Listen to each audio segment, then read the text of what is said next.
I've settled into a comfortable routine. Work 8 hours for 5 days, then head to the bar on Fridays. I'd pick up a Saturday shift, but because my job was at a call center, I could still go in hungover from the night before. Shift or not, I always spent Fridays at the local bar. There were 4 local women I often picked up for dates. They weren't looking for a relationship, and they were all aware of the others. Keeping things casual didn't cause drama. One of them worked as the bartender. We had been spending nights together, less and less now. After a drink, she told me the reason. "I found a boyfriend," Jessie said, sliding over a fresh beer. "Call me if he's anything like the last one." She looked younger than she was, and acted like it. Some guys took advantage of her, causing most of the town to get involved chasing them off. Jessie was like our local cute mascot. I bet most people didn't want her seeing me on the odd occasion, but still, I was better than all the other guys she dated. The last one I ended up breaking up an entire row of his teeth. Somehow she recovered fast from all of the bad boyfriends. She wasn't the kind of girl to show the world how trauma affected her, and I admired and worried about her. "He's gonna come by soon. Stick around and see if he passes." I was gonna stay for a little while regardless. Soon, a guy walked in, brushing off the rain from his shoulders. He was tall and thin as a pole. His face brightened when he saw her. He rushed over to place a small object wrapped in a plastic bag on the bar. He quickly pulled out a small cactus in a plastic pot. "I just wanted to get you flowers, but they die so fast. This shouldn't. I printed out how to take care of it," he excitedly told Jessie. He looked in my direction, but didn't know who I was. He must have recently moved here. He looked like a wet noodle with the personality of a puppy. I could tell he wasn't the annoying type to go around calling women queens or that sort of shit. He was in love with her. As simple as that. I dug around in my pocket to pay for my tab. This guy passed the test with a cactus. When I was about to leave, he caught up with me to offer one of those small fold-up umbrellas since it had already started pouring out. Yeah, he was all right. I lived near to the bar. The cold, rainy weather always made my leg hurt, so I walked slower than normal on those sorts of nights. As I walked, I reflected on some thoughts. Jessie might have found a perfect match. I now lacked one person to fall back on. Soon, the others I had a casual relationship with would follow in her footsteps. I didn't get paid enough to move. There wasn't a single woman in town who would ever want to marry me. My life had officially stagnated. Work, home, bar. Repeat till dead. This sucks, I muttered to myself. I'd stopped in front of a bus shelter to rest against. My leg throbbing in the terrible weather. I heard a noise that caused me to glance inside the shelter. Under the dim light was a girl I didn't recognize. She heard me speak and looked up. When we made eye contact, she looked away. She didn't sit on the bench, and I didn't blame her. The ground was cleaner than those benches. I saw the scars on her inner arms before she tucked her knees into her chest. She looked away, silently praying I would leave. It was cold as hell, and she was only wearing a baggy t-shirt and shorts. I spotted bruises on her pale skin. This was none of my business. I just needed to go home. "Do you have anyone to call?" I asked her as I got down to her level. She shook her head but didn't respond. I was a strange guy talking to her after all. "Do you want me to get you a cab somewhere?" I put my hand in my pocket and then mentally swore because I had left my phone at home. I didn't know anyone who lived nearby. My only other offer made me sound like a creep. "I forgot my phone. If you want, you can come over and call a cab. I'll stay outside the entire time and pay for wherever you need to go. Or I could rent a motel room for you if they have rooms. But honestly, the motel is nasty as hell." I saw a smile flicker on her face. She studied me with bright eyes and then nodded. "I'll go over to your place. I trust you," she said in a soft voice. "What's your name?" "Summer."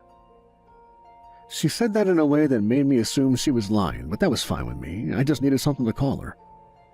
I'm Finn Farlow. I pulled out an ID for her to see. Since I was bringing her to my place, I wanted her to feel as safe as possible. I wasn't worried this was some sort of con. I had nothing to steal, and she couldn't hurt me unless she had a gun, which I highly doubted. I gave her the umbrella and showed her the way to where I lived. Sorry, it's not much. We walked across an RV park to the last lot, almost on the edge of the forest. Once you got used to it, living in an RV year-round wasn't too bad. I let her go inside, and I planned to leave her alone when she made the call. She told me it was fine to be inside with her. She shook in her wet clothing. Whatever I said and did now would just make me appear even more like a predator. Do you want to have a shower to warm up? I have hot water. You can borrow some of my dry clothes, even though it'll be too big on you, I said, expecting her to be defensive. Instead, she agreed. I showed her how the shower worked and how the door locked, and then got a change of clothing. I realized I didn't have any underwear for her. Thinking about her underwear situation made my skin feel gross. It was up to her to what she wanted to do about that. Here, I'll leave what cash I have near the door with my phone, I offered. I left her with a change of dry clothing in my hands. She took them but didn't move towards the shower. I really don't have anywhere to go. Can I stay here for just tonight? I'm exhausted and just need to rest. Aren't you worried I might try something? I asked, trying not to be threatening. I can take you, Summer replied with such confidence that I believed her at first. I laughed a little, and that made her smile. I hoped she hadn't trusted the wrong person in the past. Judging from her scars and without a roof over her head, I assumed that she didn't have the best people in her life. I offered her something to eat, but she declined. After her shower, I offered her my small bedroom. I could sleep on the cramped couch. I've done it before. Aside from the bathroom, my bedroom was the only space with a lock.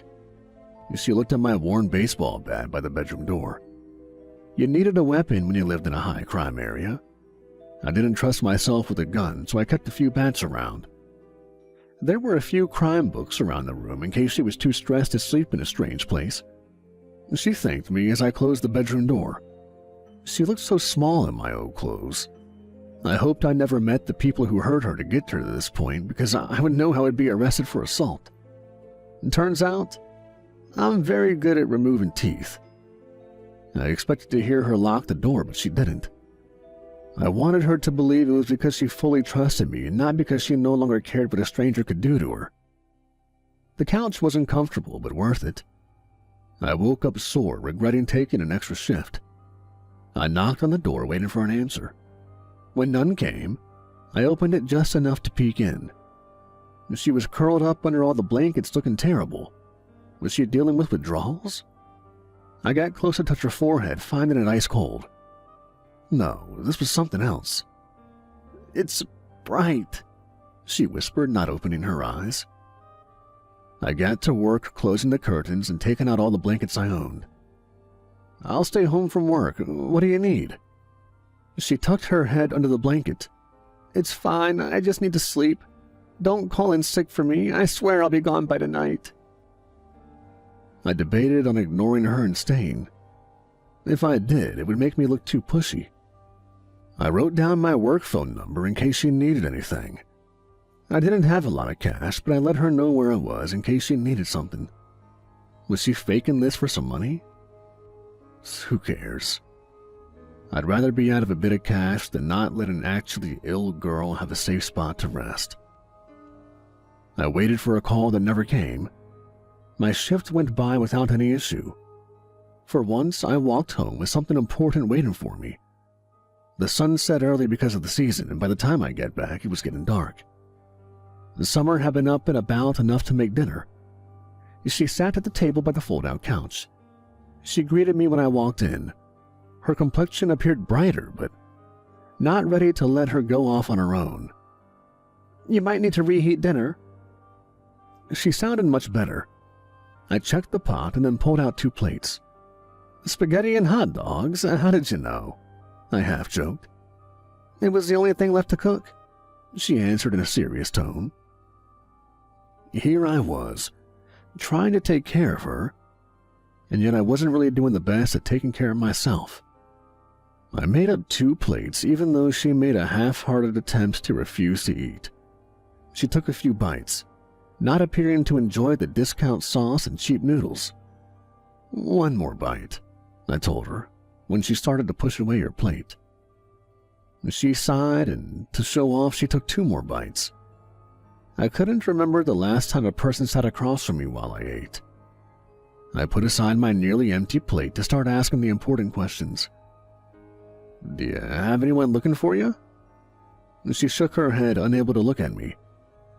Not in the way you think. I left a bad situation.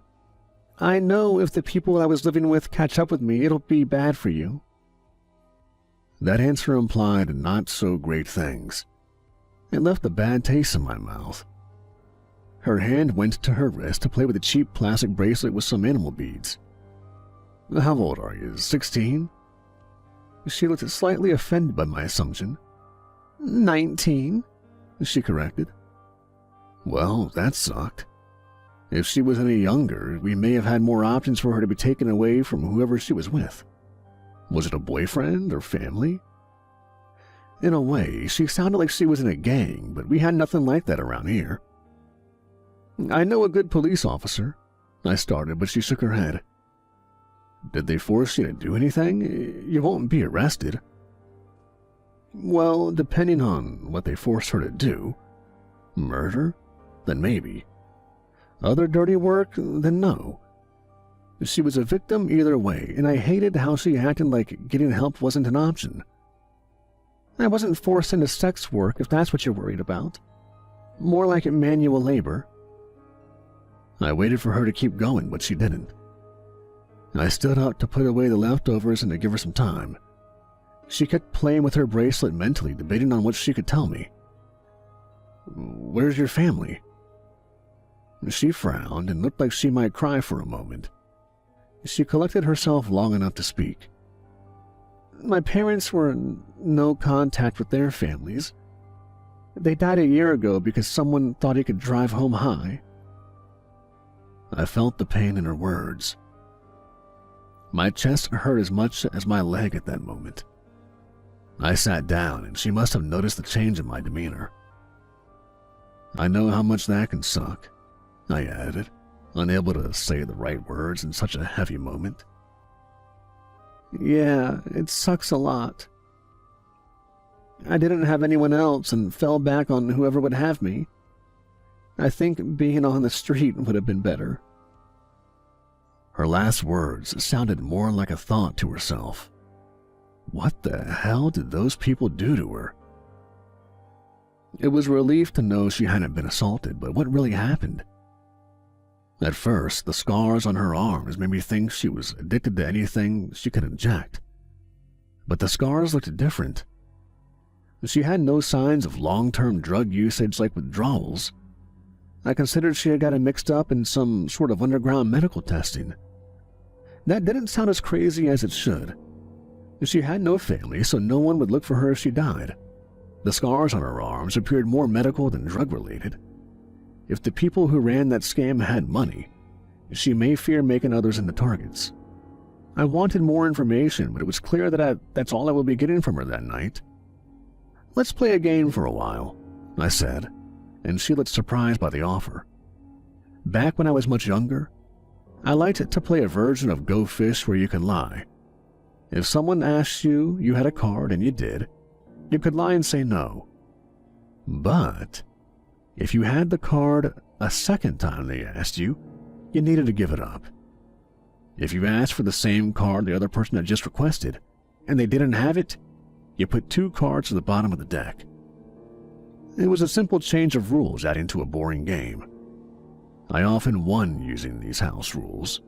Since I played it this way hundreds of times on family trips, I never expected to get swept in the first 5 games.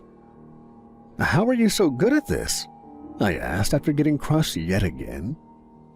I'm smart, that's all. I felt an odd pride from getting teased. I took my time to shuffle the cards. The noise of Summer playing with her bracelet distracted me for a moment. "Do you like animals?" I said, looking at the colorful beads. She paused, looking like she would refuse to answer. "Yeah, I wanted to be a vet, but I doubt that's an option now." "What are you talking about? People get scholarships all the time. You're smart enough to get accepted. You beat me 5 times in a row." "I don't think beating you is on the same level as getting a free ride to college." She shrugged, unable to hide a smile. I started dealing the cards, wondering if I would be easily beaten in the next game. She looked far more comfortable than when she had got here. In that moment, I felt like she was strong enough to move on from whatever had happened to her before. Whatever life gave her, she was a fighter. She may not have a lot of cards to work with now, but I decided I wanted to help her get some. Hey, I started planning to let her stay as long as she needed. A sudden sound came from the roof that made her jump. She fell to the floor, ready to hide under the table. I stood up to grab a bat to take care of what animal had landed on the top of the RV. It was rare, but I did have raccoons jump from the trees and onto the roof at night. Still early for them, though. When I got close to the door, Summer flew over, grabbing my arm to stop me. She was so strong I bruised right away. She noticed and loosened her grip but didn't free my arm. "Don't go outside. We'll be fine if we stay here," she said, voice shaken. Another sound came. This time it was as if someone was running across the roof. "What the hell?" I asked myself as I looked up, expecting to see an answer. A soft tapping made us look to the window we had just been sitting at. A face greeted us with a wide smile. A man I didn't know was looking at us from outside and somehow upside down. His teeth were so sharp it should have never been possible. "Found ya!" After he spoke those words, sounds exploded all around us. Rocks came flying through the windshield, shattering glass. The bedroom windows were also broken in. Bangs came from everywhere. Cackling laughter outside, echoing, making it hard to tell how many people were attacking the RV. I held on to Summer tight as I found my phone. I knew it was charged, and yet it refused to turn on. The man in the window joined in the laughter. To my horror, his eyes shone a deep red. I wasn't seeing things. He had fangs and glowing red eyes. Who knows how many more of these monsters were outside? He smashed the window with his forehead, the wound healing in seconds. For some reason, none of them reached inside, even with the windows broken. I grabbed a knife from the counter. Before he could act, I jabbed it deep into one of his glowing red eyes. He screamed, his face transforming into something monstrous. He fled into the darkness, knife and all. When I turned, I saw something that made my heart sink.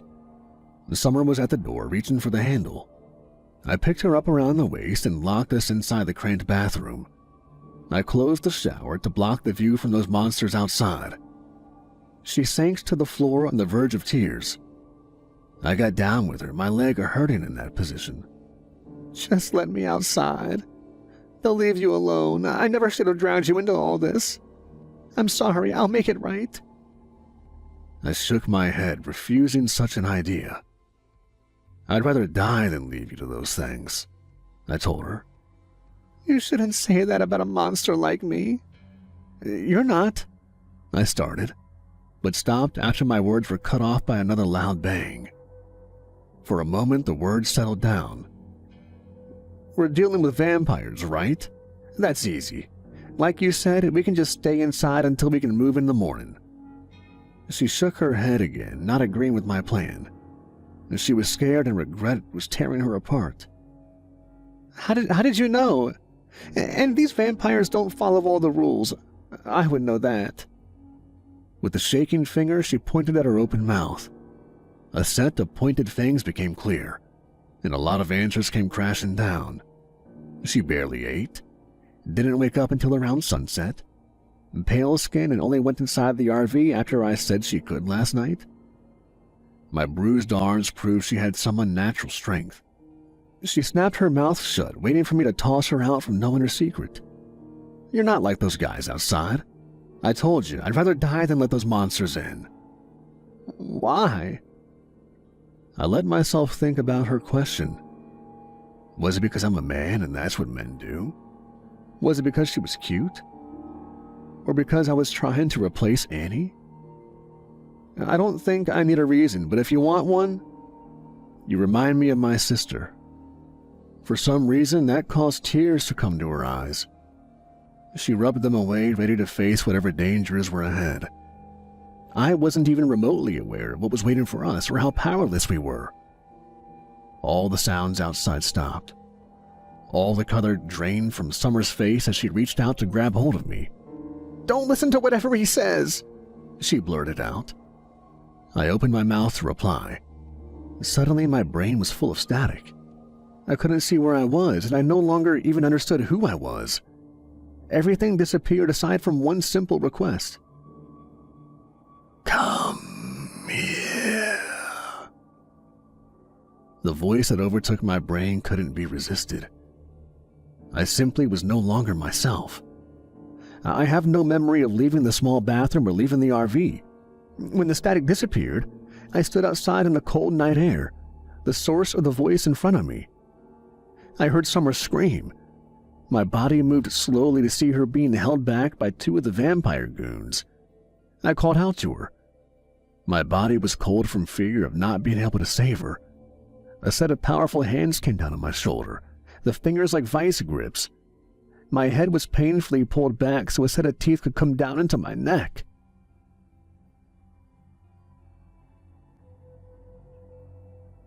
I felt my awareness sink down into darkness.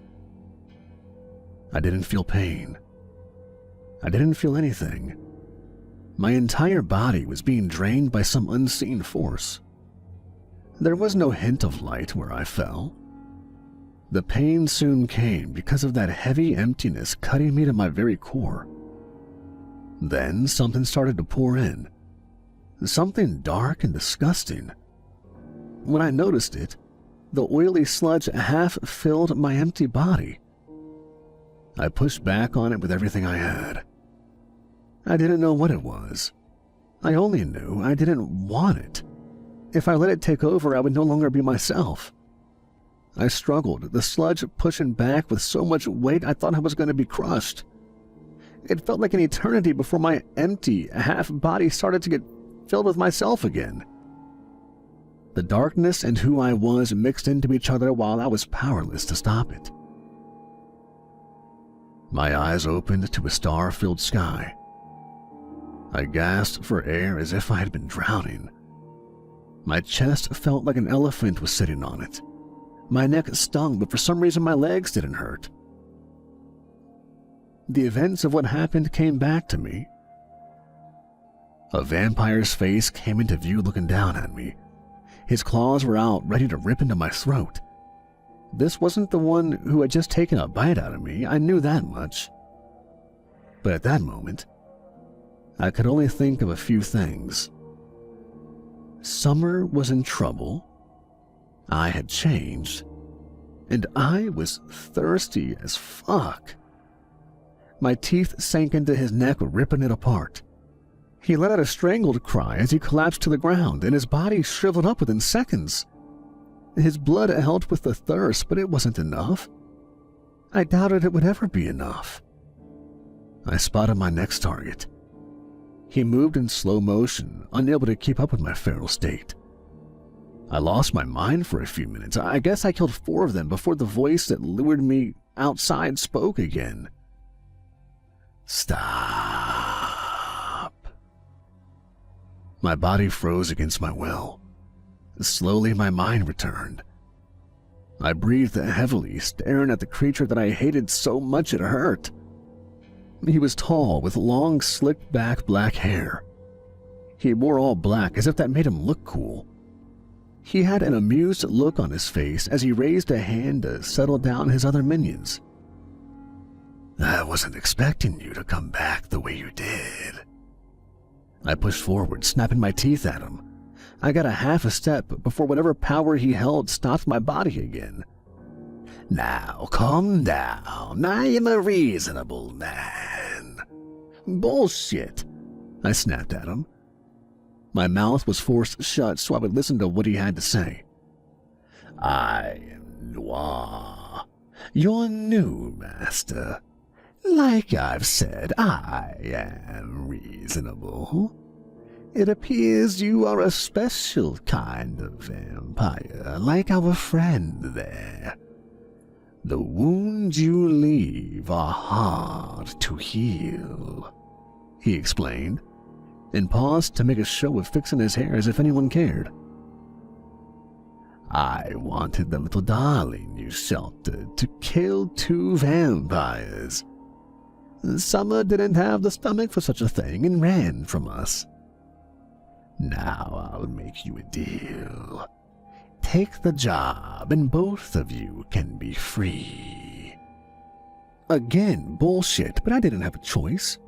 My body wasn't my own until I found a way to break free from his control. Noir let me speak, expecting a favorable answer. Let Summer go and we'll talk. No can do, sport. If I do that, you have nothing to work for. Little Summer will stay with us until you finish the job. But I assure you, we shall not cause any harm to that poor creature. There is no time limit, but the sooner the better. I forced through his control enough to see Summer shaking her head. Tears were in her eyes. She silently told me not to listen, but I didn't have any other options. I didn't trust this shitbag to keep his word. I needed to buy some time. If he said I was special, then maybe I had some sort of power to take him down. I wouldn't have been able to figure that out without him watching me, though. Fine, but if you go back on your word, I'll rip your throat out, I hissed. That was the plan either way, but he didn't need to know that. Noir smiled in a way he thought he had everything under control. A flash of pain came to my head, blocking out my vision for a few seconds. I saw 2 people, twins with pale skin. It was impossible to tell their gender. A location came to my mind when the pain faded. I hated he had so much control over my mind. Go on now, Noir said with a wave. Whatever held me back was released. I knew if I attacked him now, it would be useless. I shot him a disgusted expression, then looked at Summer. She shook her head again, begging me to get away somehow. I didn't know how I was going to save her, but I would, no matter what. With one last look at her, I did something I hadn't been able to in years. I ran. The small town I grew up in never looked brighter. I had changed in ways I didn't fully understand yet. I feared I would never fully discover what I was now. My body no longer felt like my own, and yet I pushed it forward for a girl I barely knew. My newly improved eyesight made it so I could see every corner of the dark streets. I heard people sleeping in their beds, the murmur of their heartbeats just background noise under the wind blowing past my ears. I knew it was cold, and yet my skin didn't register it. I didn't want to kill someone, let alone do what the asshole that attacked me wanted. But I felt like I would be able to tear apart a tank if I needed to. The church where my targets waited was over an hour away by car. I made it there on foot in under an hour. I'd run to the next town over, only slowing in the last few moments because my legs started to dully throb in pain. I stopped to catch my breath. Soon the pain faded away. Normally, my leg would stop me if I tried to even walk briskly anywhere. So far, I've discovered heightened senses I'd adjusted to immediately. The other vampires had claws, so I looked down at my hands expecting to see them. I felt a little disappointed to see my normal nails. It wasn't as if I focused hard enough that claws would appear. I did try mentally forcing my hands to become weapons, knowing I would need them in the upcoming fight. To my shock, my fingernails grew black and pointed. Maybe I could get claws if I focused hard enough. I'll admit, I tried to imagine a set of wings or transforming into a bat. No such luck. Looks like I didn't get as many abilities as I would have liked. I waited outside the church to debate on my next move. If these two were vampires, then it was all right to kill them, right? I thought back to Summer showing her fangs. She wasn't a bloodthirsty monster. There had to be good vampires out there. What are the chances these twins were like her? I walked up to a stop sign by the church. I tore it from the ground without much effort. If those two were good vampires, killing them would make me a monster. Which was fine because I wasn't exactly a good person before even getting bitten. I walked up to the stone steps, weapon in hand and my mind made up. I would become any kind of monster I needed to save Summer. The large wooden doors weren't locked. No force kept me outside without an invitation. This was a church after all. Everyone was welcome. The air felt stale. I didn't burst into flames or have any negative reactions from being inside a house of God with terrible intentions. My targets were in plain sight. They were in the middle of lighting a mass of candles at the far side of the room when I walked in. They froze, crystal blue eyes wide in fear. Another person sat in a pew nearby them. I focused on the figure to try and get information. Male, breathing steady. My senses told me he wasn't a threat. His heart rate was low, as if he was sleeping. I may need to deal with a witness, but I'll figure that out when it happened. I didn't let the twin vampires move first. Something snapped inside my chest. I threw the metal sign clear across the room, narrowly missing their heads. It embedded itself in the wood behind them, cracking the shelf where the candles were sitting. I heard a deep growling echoing through the church I wasn't aware that came from my own throat. On all fours, I crossed the room in half a second, fangs and claws out. I leapt into the air, aiming for the pair. For some reason, my jaws snapped against nothing. My stomach lurched as something caught the back of my shirt, sending my body painfully flying into the wooden pews. I cracked one in half from the impact. I thought I felt bones break, but I stood up just seconds after the impact without any issues. I was confused as hell. The twins weren't the ones who attacked. My eyes flew around the room looking for the threat the rest of my senses didn't register. The man who I assumed to be asleep stood calming with a gloved hand outwards. My mind swam, trying to figure out what he just did. Everything told me he was human, not dangerous.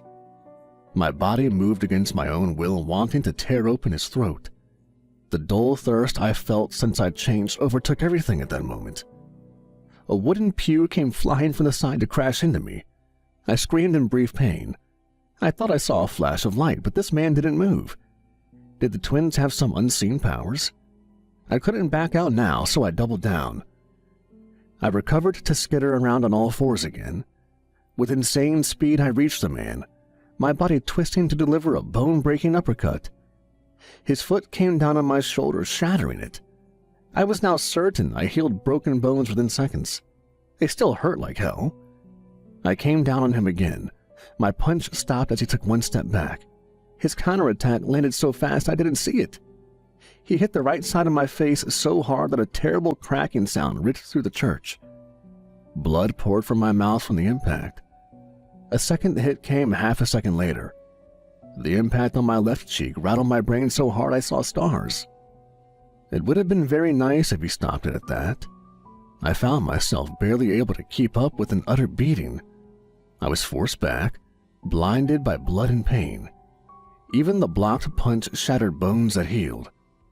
The thirst grew so intense it almost overshadowed the pain. Finally, a kick to my stomach caused me to bounce downstairs that I hadn't seen before. During the beating, one of the twins opened a trap door to the floor. For some reason, I couldn't see in the darkness of the church basement. A single light sat in the middle of the room. I got up at the bottom of the stairs, ready to ambush anyone who came down. The ambush didn't go well. The man jumped down and I raised my arms to block his kick aimed at my face. That one kick hit harder than any other attack he brought down. I was out for a few seconds, long enough to kick me across the floor and into a circle with odd symbols written around it. The thirst overtook my mind. I thought of nothing else but using all my power to sink my teeth into his neck. I got up, letting out a screech that would have peeled paint. I felt my face turn into something else for a moment. The man didn't even flinch. He swiftly pulled out a pistol and fired. It landed on my shoulder. I had thought I knew what pain felt like. That was nothing compared to the fire coming from the bullet wound. How long had I been inside the church? 1 minute? 2? This man utterly tore me apart in less time than it took to microwave a Hot Pocket. I lay on my back, gasping for air. Warm blood pooled under my body. I prayed for death.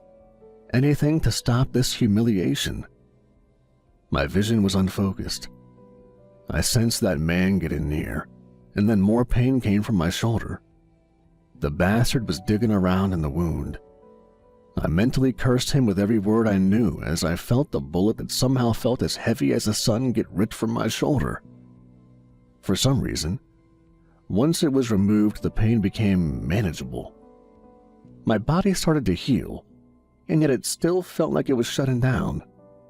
And to my horror, it was healing itself to death. I didn't have the energy to recover from my injuries, and yet I slowly kept healing. My eyes got heavy. I just wanted to sleep.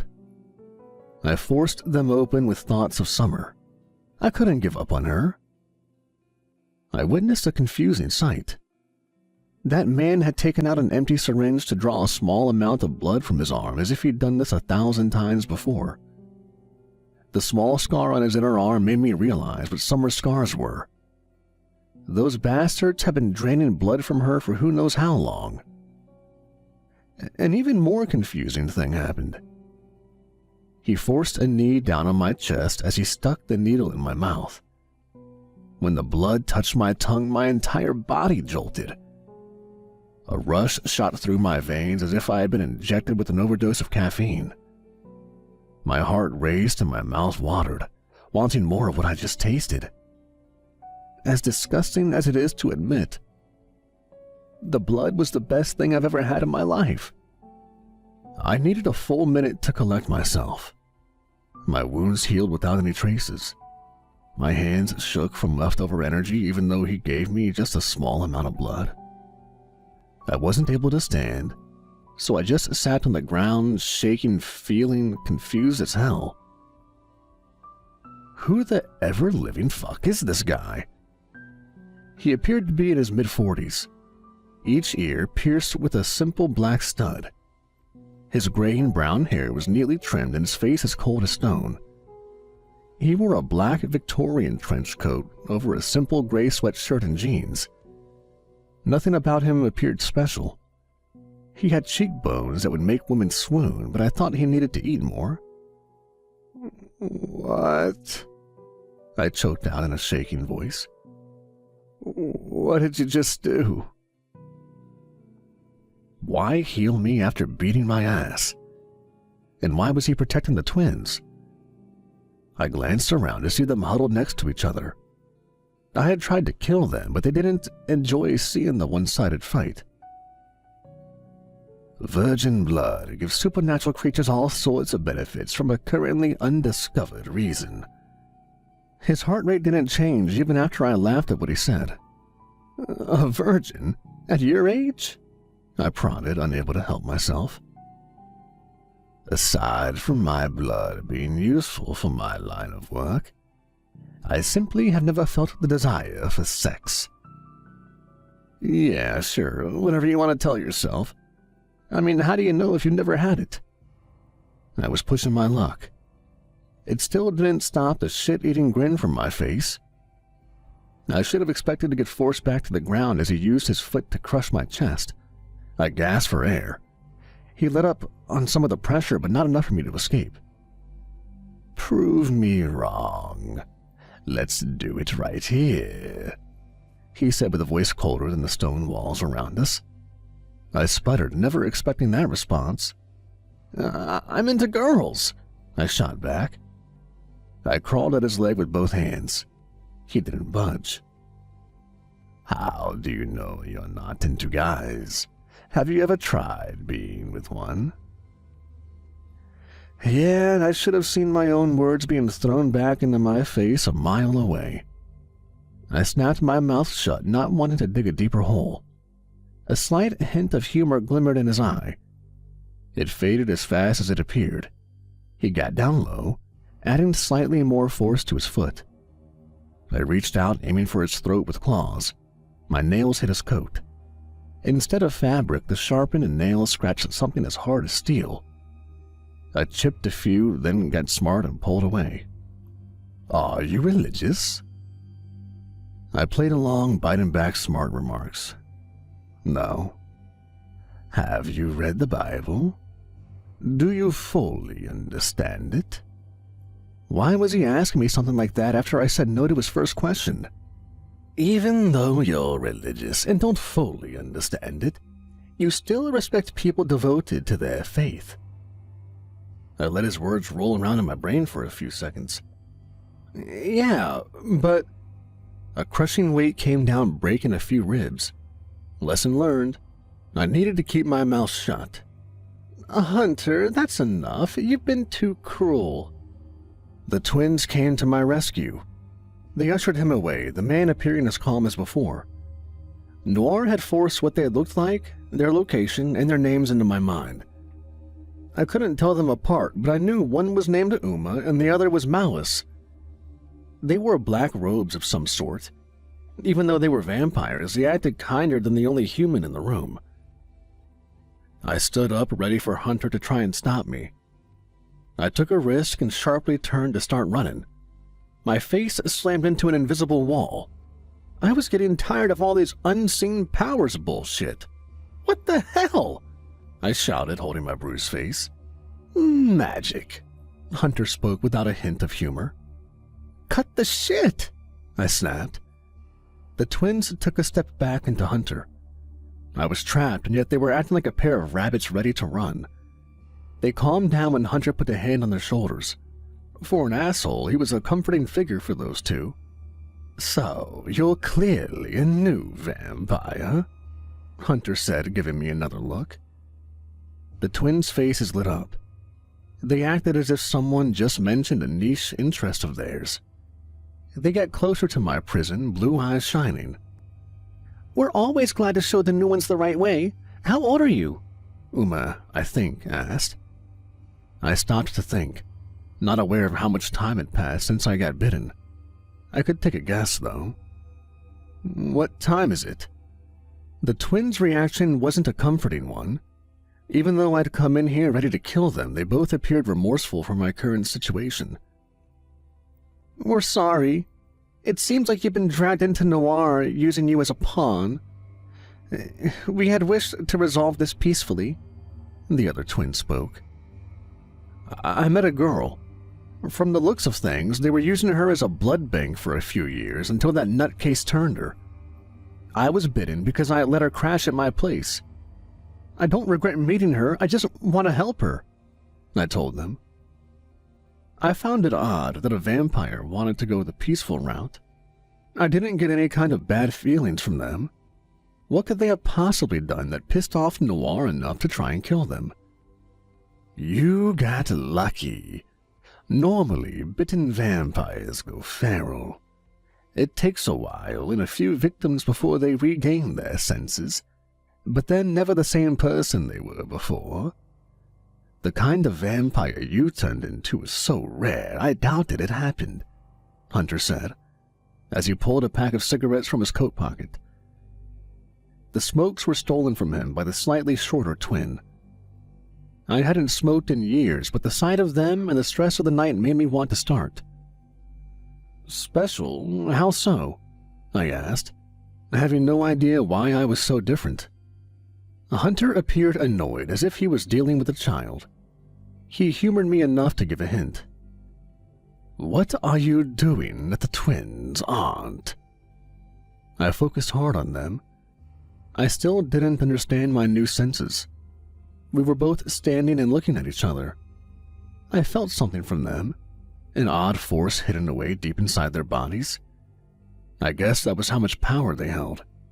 Even if Hunter didn't beat my ass, I didn't stand a chance against these two. I let out a frustrated sigh. The loud sound made everything click. "They're not breathing?" I asked, shocked over that observation. Hunter gave a sarcastic clap. I focused harder. Their hearts beat only once or twice a minute.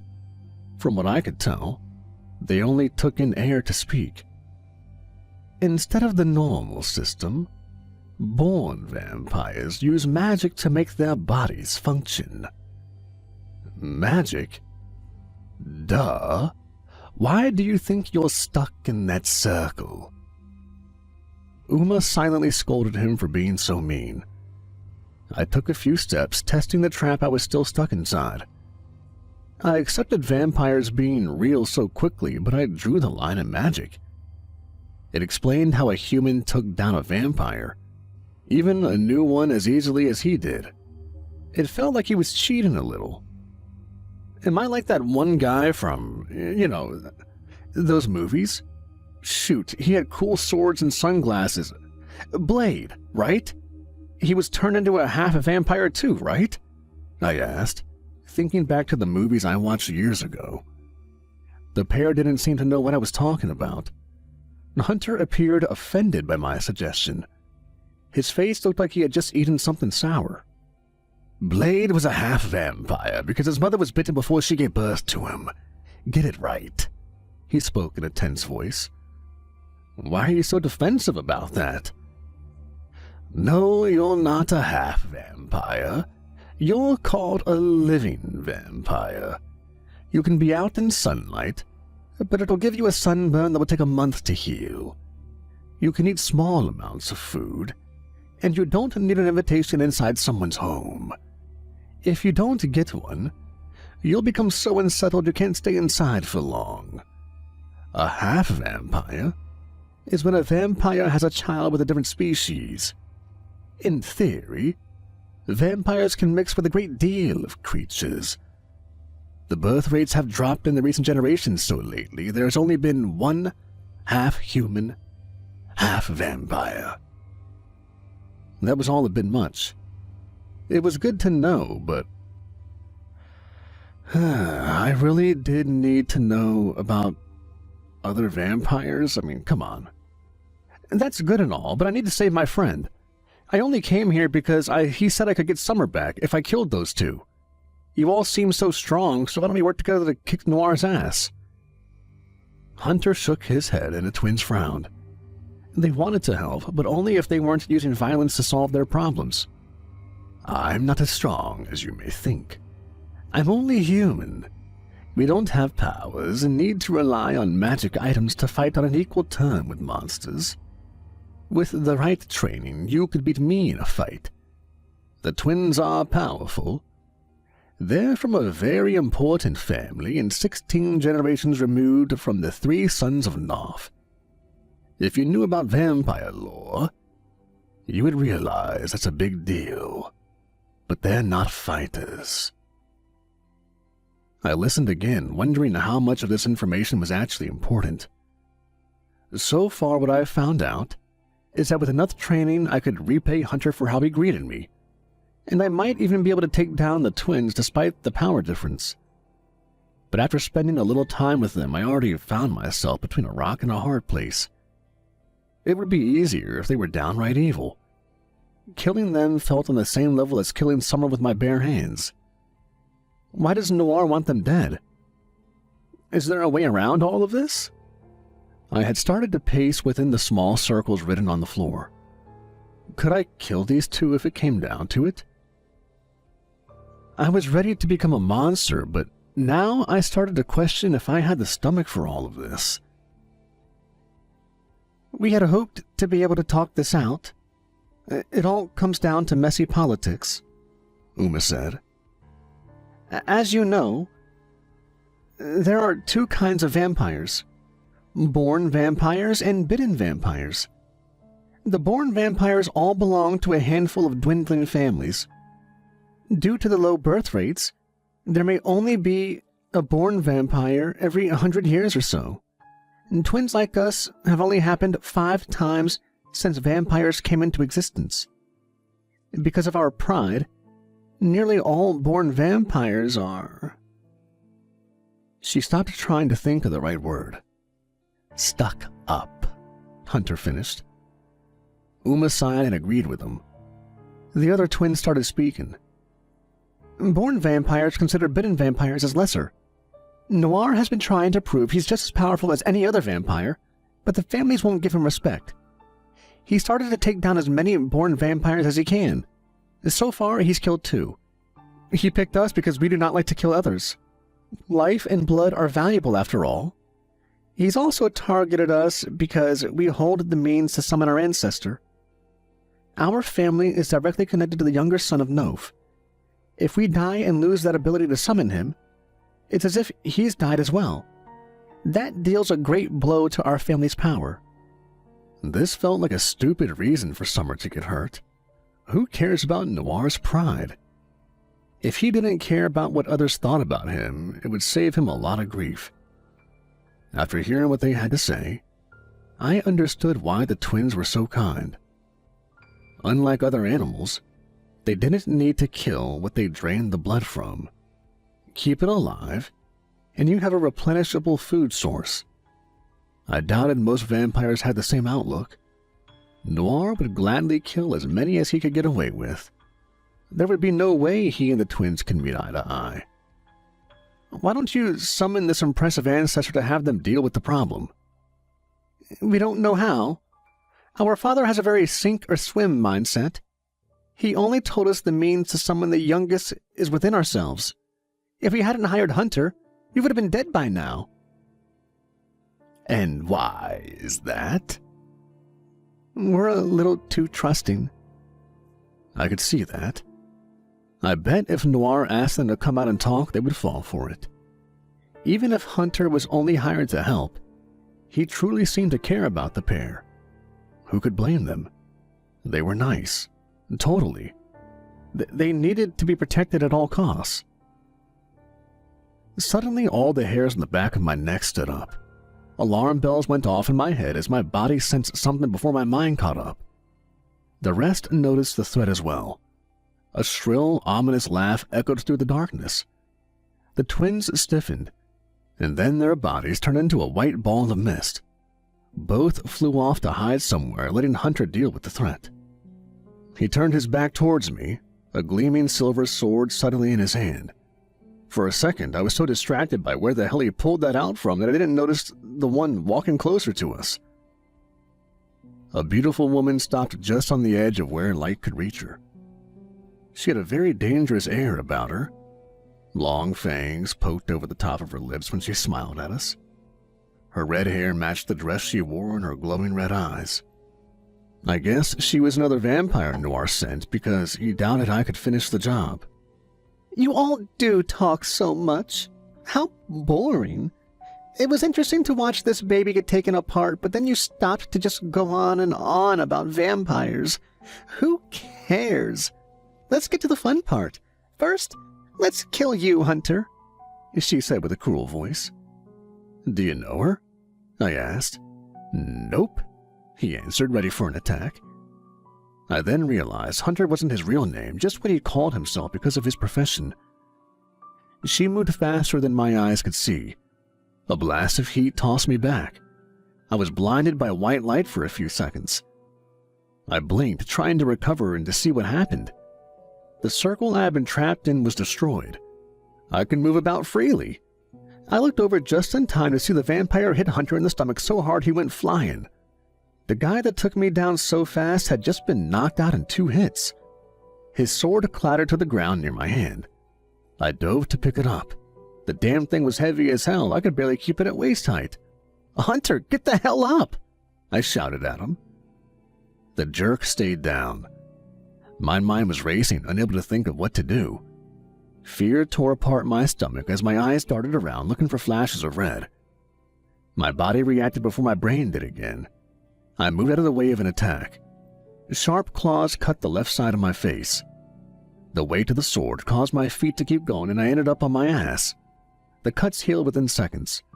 I got back up, heart racing, trying to see where the next attack would come from. I heard living vampires can kill us without much effort. Something about their energy disrupts our healing abilities. The voice echoed through the room. I looked up to see her standing on the ceiling looking down with sharp teeth showing. If that was true, then I just needed to land one good hit on her. I doubted I could, though. She knew what she was doing and I didn't. I know what you're thinking, but I won't give you that chance. She dove down, her face transforming into something monstrous. It felt like time stopped. My mind swam with intentions. I thought through my next move, but decided to let instinct kick in. I dropped the sword and then swung my arm as hard as I could. I landed a punch directly on the side of her face that hit her so hard she went flying, but it also broke every bone in my fist. I growled in pain, pulling my hand back. It took a minute, but the bones started to heal. Once one snapped back into place, the pain was worse than breaking them. The vampire got on all fours and hissed. Her face dented from the blow. She started to heal, but I guessed it was slower than she liked. I didn't want to risk a hurt of myself again and turned to use the sword. She straightened up, face bruised as much as her pride. I didn't want to pull this out for the likes of you, she growled, and reached into the small pouch attached to a belt. She pulled out a vial that I assumed to be blood. The look she gave me sent chills down my spine. Did you know bitten vampires can get more powerful if they drink the blood of other supernatural creatures? Depending on how powerful the creature is, the vampire can gain their abilities for a short while. Vampires sure do like their villain speeches. Fine by me. It gave me time to get mentally prepared. She tossed back the liquid, with the blood taking effect immediately. Fur grew over her arms as her hand turned into sharp claws. Her legs transformed into what appeared to be a wolf. Her body grew denser and her eyes glowed yellow instead of red. She wasted no time charging in my direction. Her mouth was open and claws ready. If she landed one attack, I'd be dead. I inhaled and focused. My legs wanted to run. Thoughts of summer kept my feet in place. I followed her movements and let her claws sink down into my shoulder as I brought the sword up. She backed up, but I was faster. I neatly cut off her left arm, then nearly dropped the weapon because of the pain and its weight. She backed off screaming, her face twisted in hatred and anger. Again, my wounds started to close, but I felt dizzy. I didn't have enough strength to fully heal. Any more attacks and I was done for. You bitch! She shouted. I wanted to say the same thing to her.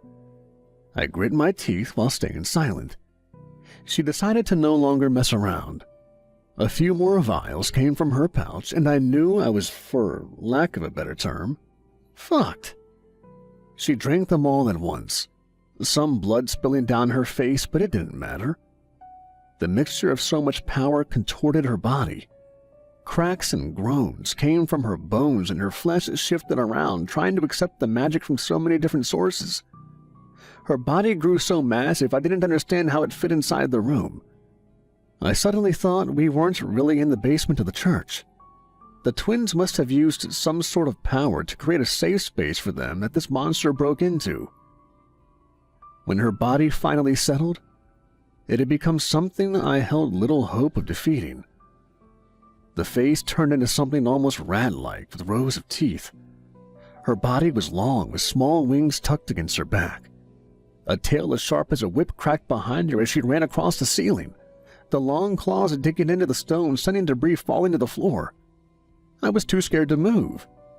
Yesterday, I had worried about my life being in a rut, and now I was facing a monster made of nightmares. The twins must have known how outmatched I was. A pair of lights shot out across the room, distracting the monster's attention. Ribbons made of fog gracefully avoid attacks thrown their way. "Run!" came a whispered voice. I saw a wooden set of stairs that led into the ceiling I could have sworn weren't there before. The orange glow of safety came from an opening at the top of them. My mouth became dry at the thought of just running away. My heart skipped a beat when I heard a terrible wailing sound. The monster had caught one of the twins in her teeth. She bit down on the fog that transformed back into Uma. her stomach ripped open from the fangs. The other twins screamed, seeing their sibling get tossed to the ground, blood pouring from their wounds. Fear took over my body. I could only repeat a single word in my mind. Run. Just run and save Summer some other way. I struggled to take in air when a simple fact fully sank in. If I ran, the three of them would die. I didn't like Hunter, but I couldn't leave the twins to be devoured. "Hey, come choke on this!" I shouted, trying to get the monster's attention. And to my horror, it worked. She dropped, landing down hard on the floor. No logic was behind her glowing eyes. The vampire had turned feral when she transformed. She came barreling towards me, and I did what my body wanted to since the start of this fight. I ran. We met in the middle, her mouth open, ready to take me out in a single bite. I sidestepped the attack and swung the sword as hard as I could, as if it was a baseball bat. It caught the side of her mouth, her legs unable to stop charging forwards with such short warning. The sword was heavy and it burned. My muscles strained so hard I thought I heard some snap. Whatever weapon I was using, it was clear I shouldn't be able to carry it. It rejected me. A burst of heat came from the hilt, burning away layers of flesh on my hands. I screamed in pain but pressed on. It took muscles ripping, flesh burning, and bones breaking under the weight of the sword to finally cut along the entire side of the monster. I collapsed the moment the blade tore through the last of the monster's flesh. She was dead before I reached the end, but I couldn't get myself to stop. The sword clattered to the ground, covered in blood and gore. I fell face first, body broken. The pain was overwhelming. I wanted to roll over and die. My hands smoked as fresh skin started to creep back over the exposed bone. I used what strength I had to lift my head enough to see Maois going over to Uma. At least one of them was still alive. I felt a hand on my shoulder. My eyes drifted shut after I saw Hunter next to me. "I believe you. We'll go and save your friend," he said just before I blacked out. I wasn't out for long. He force-fed me some more of his blood when I was on the verge of death. That kicked in my healing enough to wake up. He handed over a bag of blood that wasn't his. It tasted fine, but knowing what it was grossed me out. I could sit up, but it would take me longer to fully recover. It felt like I had been hit by a truck. "Are they?" I slowly asked, looking for the twins. To my relief, Uma was doing better than me. "Vampires have good healing abilities. I've heard that some of the older, more powerful ones can even live after getting their head cut off," Hunter told me. I set aside the empty blood bag, my stomach churning as I tried to keep it down. "I don't like how I just drank some blood someone donated for a better cause," I mentioned. "It wasn't donated. Born vampire families had a system to get their blood through.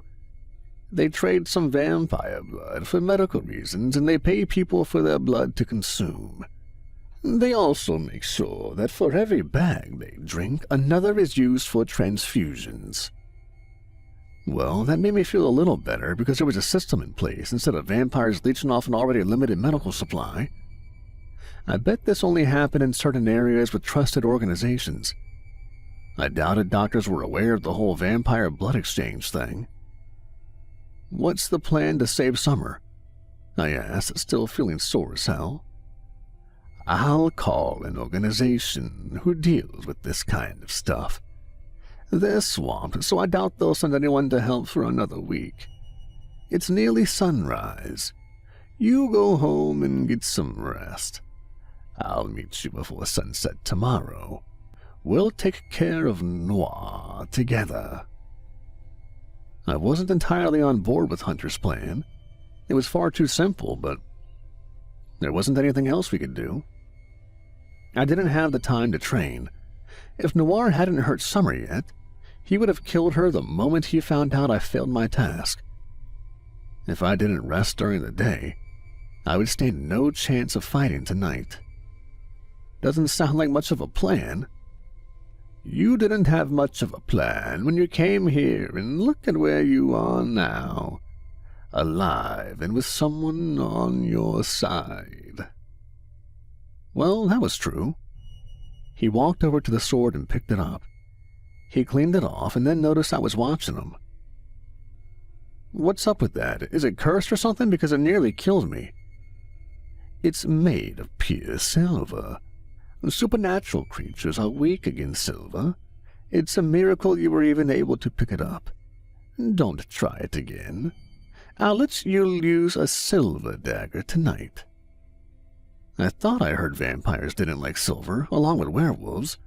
What other creatures were out there? And how had they gone undercover for so long? My brain hurt too much to think too much about that. I wish we could just summon their super great-grandfather and be done with this, I grumbled. Hunter suddenly appeared serious. He had softened a little after I got my ass kicked the second time. Now he stiffened at the suggestion of wanting to get some help from an ancestor of the twins. You're new to all of this, so you don't understand what kind of monster Noph and his sons are. He's not like Dracula. The novel describes a weaker generation vampire. The original is impossible to comprehend. He has lived longer than our sun. He has the power to destroy universes with a flick of his fingertip, and has. The scariest thing about him is he feels love, and that makes him unpredictable. His sons are a slight step down. If I could remove the power to summon the younger son without harming the twins, I would. I've even considered killing them if they ever discovered the method of summoning to avoid even a chance of bringing that beast to this world. Again, my head was swimming. Some of the things Hunter was saying was impossible. How was a creature that I assumed looked human older than the entire human race? Older than the sun? Was this monster something else that slowly changed over time? Wait, are you implying a multiverse theory? It's not a theory. There are countless universes like our own, all dealing with different kinds of supernatural creatures. Some of them use magic to travel between them, but don't worry about it, Hunter said, shrugging off a bomb he just dropped. What? I said, with as much emphasis as I could on each letter. Don't worry about it. He helped me to my feet to start half-dragging my body towards the stairs. Tell me where you live. I'll meet you tomorrow, and you go get some rest. He left no room to disagree. Within a few minutes, I'd given him my address, and we agreed on a time to meet. I felt too tired to do anything but start to head home. My jogging pace was faster than most people's running speed. It took double the time to get back than it did arriving at the church. The sun was rising by the time I came up to my RV. The bright light stung my eyes and already burned my exposed skin. The shattered glass was still littered inside my small home.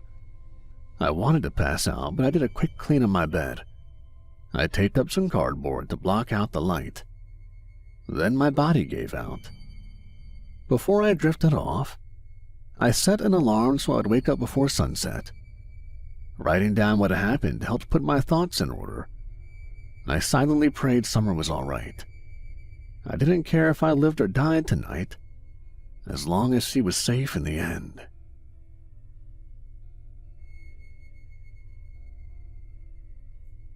I woke up a few hours before sunset. I lazed around for a bit, not ready to get out of bed or off my phone. Then someone started knocking at the RV door, refusing to leave.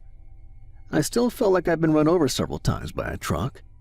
Crawling out of bed, I yelled at whoever was knocking to come in, assuming it was Hunter. Instead, I saw someone I hadn't seen in a few years. He wasn't a bad person, but he still brought back bad memories. "Sheriff, what do you need?" I asked, as I looked at the older man standing inside my glass-covered living space. He took note of the damage, hands on his hips. I should have known the noise from last night wouldn't go unnoticed, but never thought he would come in person. "Did something happen last night?" He sounded more like a disappointed father than mine ever did. I shrugged, not having a cover story for what happened. "You'll never believe me if I told you," I said, sounding as worn out as I felt. "Vampires?" Okay, maybe he would believe me if I told him. I froze, shocked at the word that came out of his mouth. Did everyone on the planet know more about vampires than I did? I didn't believe in them until about 3 months ago. Then this jackass comes rolling in and threatens our town along with a few around us. Somehow I got in contact with the big government agency that deals with this stuff, like those large X-File people. They said if he sticks to feeding on approved victims, he and his little pack can live free. Who would have thought monsters had rights? The sheriff said, clearly disgusted over the idea. If it was up to him, he would have killed any vampires invading his small town. I doubted a normal human who didn't have access to superhuman strength or silver swords could take down monsters. But his hands were tied, and he hated that. "I met that jackass last night," I told him, and opened my mouth so we could see the sharp set of fangs poking out. He appeared shocked, and I saw his hand reach for his gun.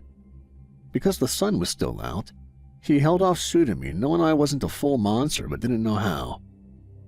"They have a friend of mine hostage. I met someone who can help me take him down tonight.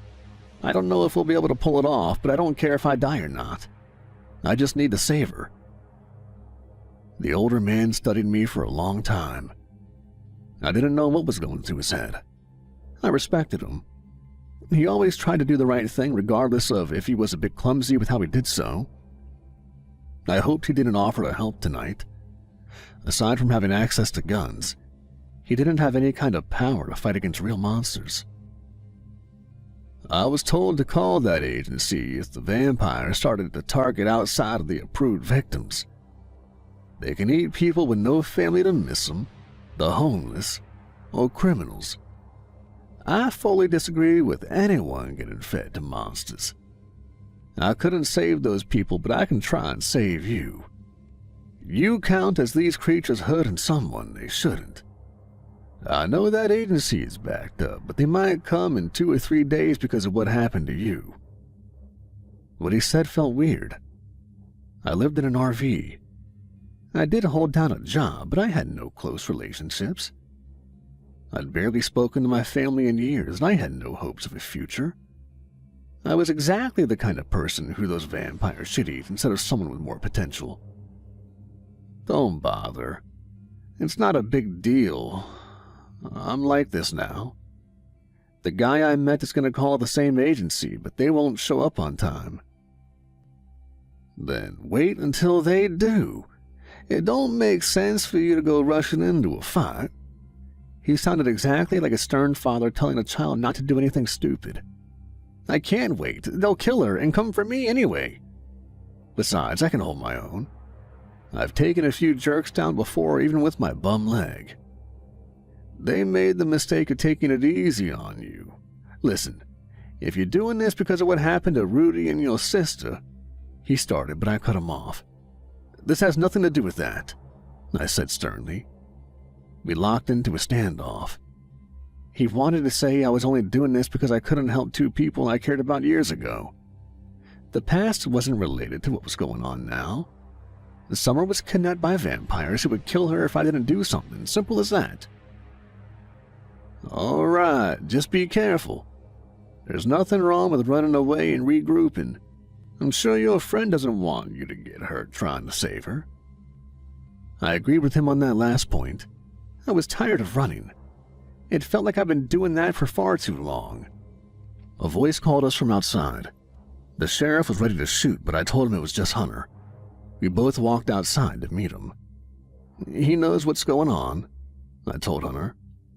The other man took something from his pocket and tossed it at the sheriff to catch. It looked like a coin of some sort. The older man looked confused over the exchange.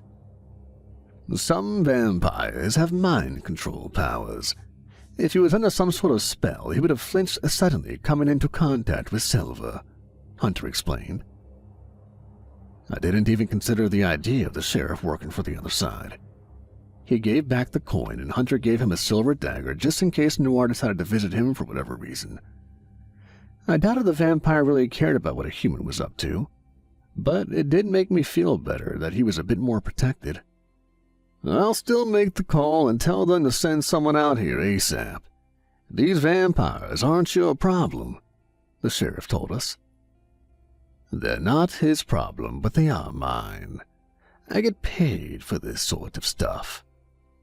Then you're crazy. My older friend said the words I thought for a while. I am not. My mother had me tested. We all stood in stunned silence at the response. Was that a Big Bang Theory reference? I asked slowly. I don't know what that is, Hunter replied, as if we were the crazy ones. Did this guy only watch vampire movies? We decided to drop it. The sheriff left, promising to support us the best way he could. He offered to drop off some weapons, but Hunter told him guns wouldn't work against anything but a weaker new vampire. A phantom pain of where I had been shot flared up. It had healed without a scar, but I still felt bitter about it. Hunter and I spent until sunset getting ready. He gave me some tips on how to fight and offered to let me drink some of his blood to get stronger. Apparently taking it directly from the source gave some sort of boost compared to just drinking from a bag he'd brought over. I couldn't do it. My fangs retracted at the thought of biting down on his neck.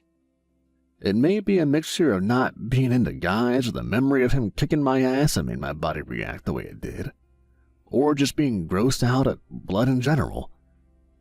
I did risk going feral if I took in too much power I wasn't ready to control, so overall I didn't think the risk was worth it. He accused me of making excuses. I didn't care what he had to say, I wasn't going to neck him. We didn't need to wait long until after the sunset for Noir and his goons to show up. The sheriff had lied about a gas leak to empty the RV park to ensure no one else got caught up in our fight. Noir stopped a good distance away in case I had any smart ideas. Red glowing eyes stared from the darkness of the nearby forest. He brought a lot of backup. Some of them didn't even look like vampires because of what blood they had drank recently. I hated how hard my heartbeat gave away and how stressed I felt. I did what you asked. Now show me if Summer is all right, I demanded in a slightly shaken voice.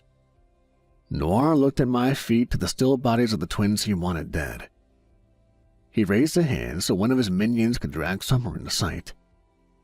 I wanted to run to her, but I stayed still. My entire body was tense. Another vampire walked forward to retrieve the bodies. Just before it reached them, Noir spoke up. "Did you really think I would fall for this?" he asked in a low voice.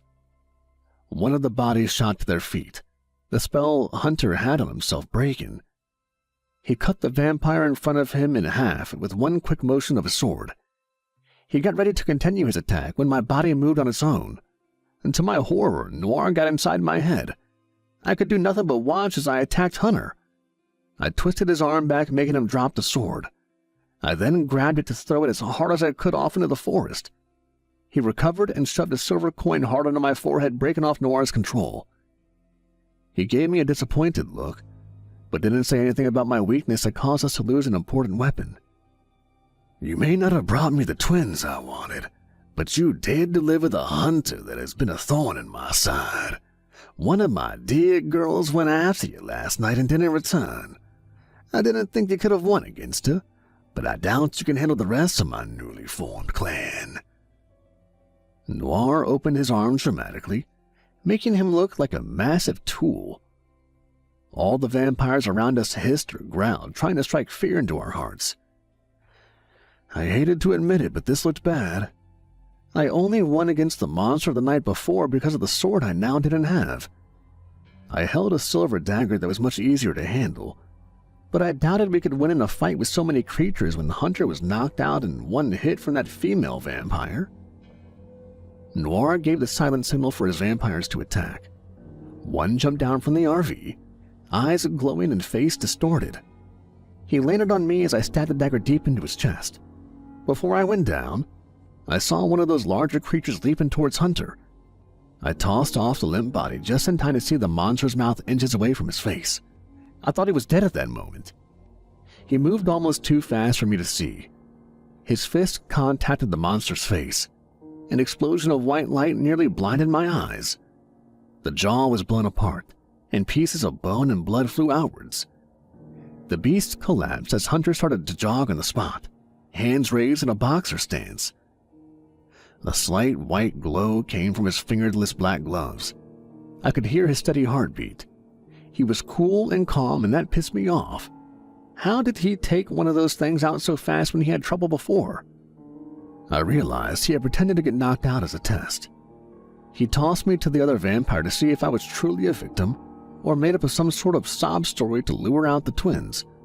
I could have died. It would take a lot for me to fully forgive him for that.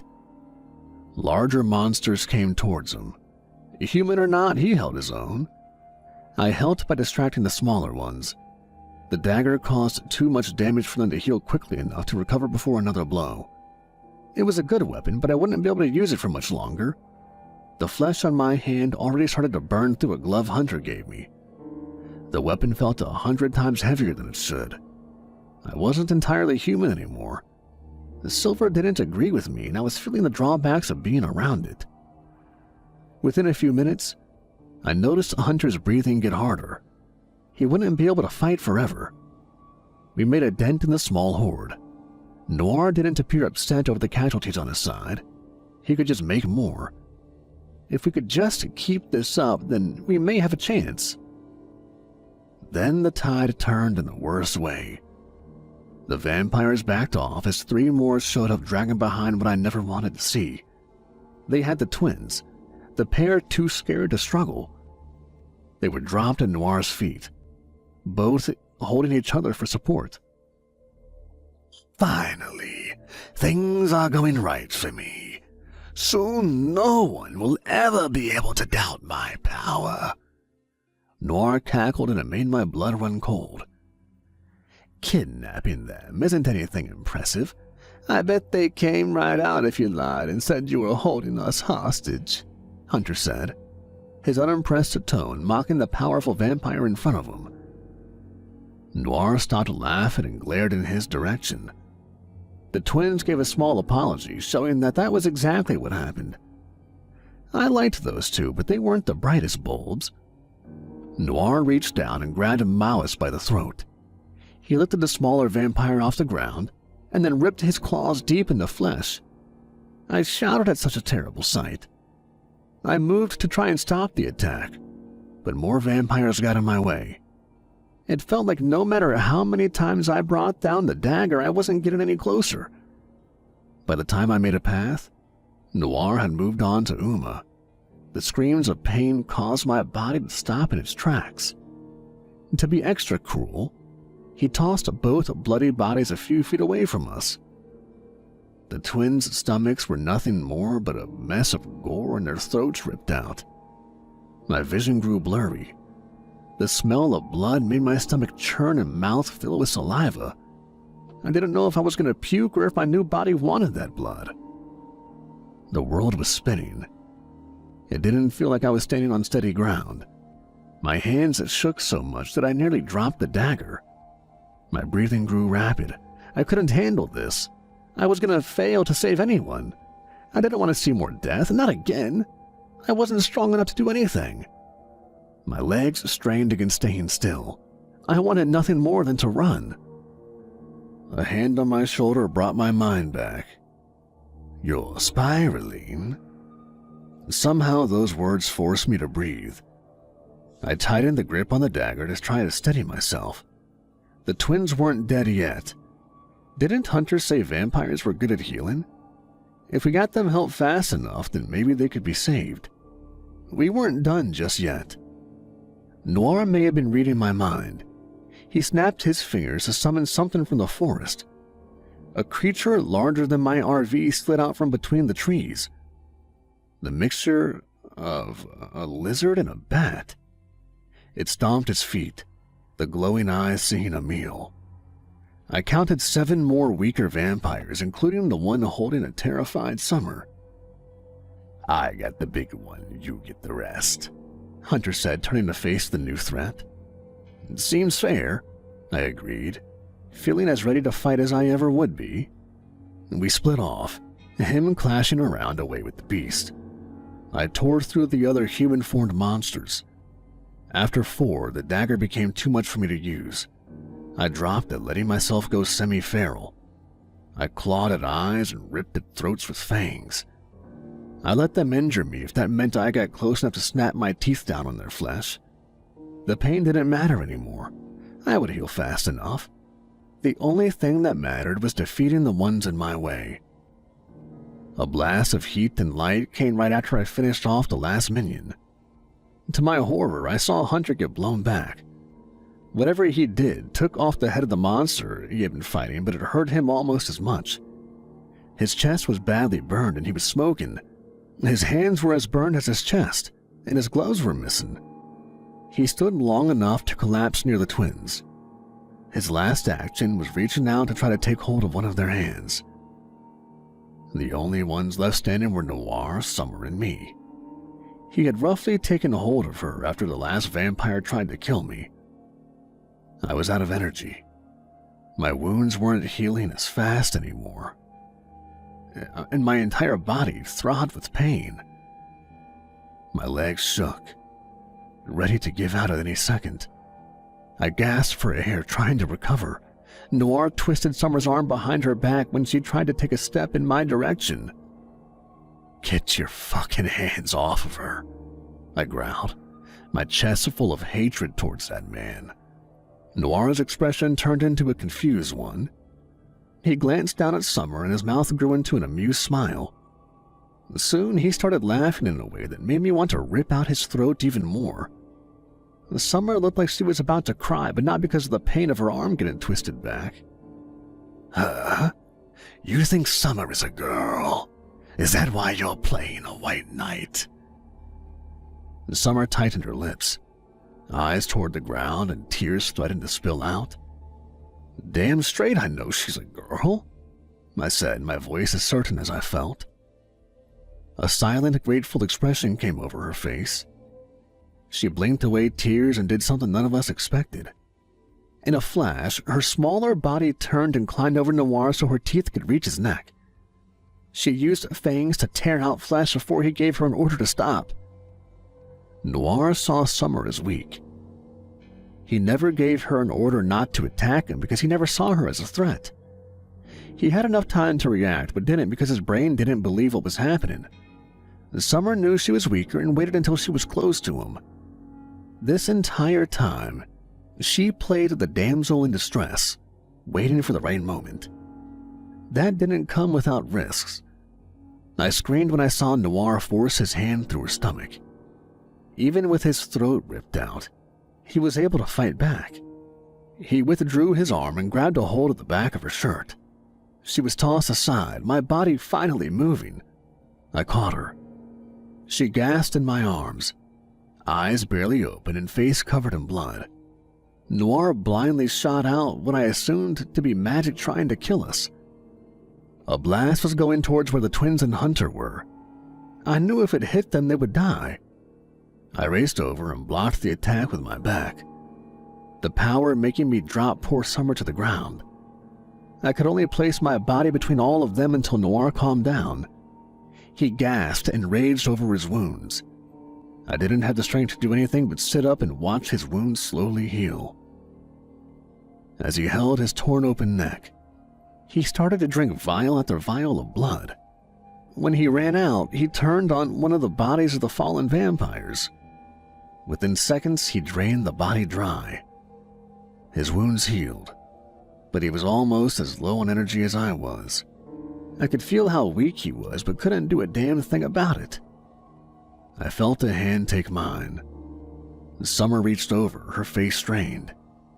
She mouthed a single word, one I never wanted to think about again. Run. Her eyes closed. I took hold of her limp body, trying to find her weak heartbeat.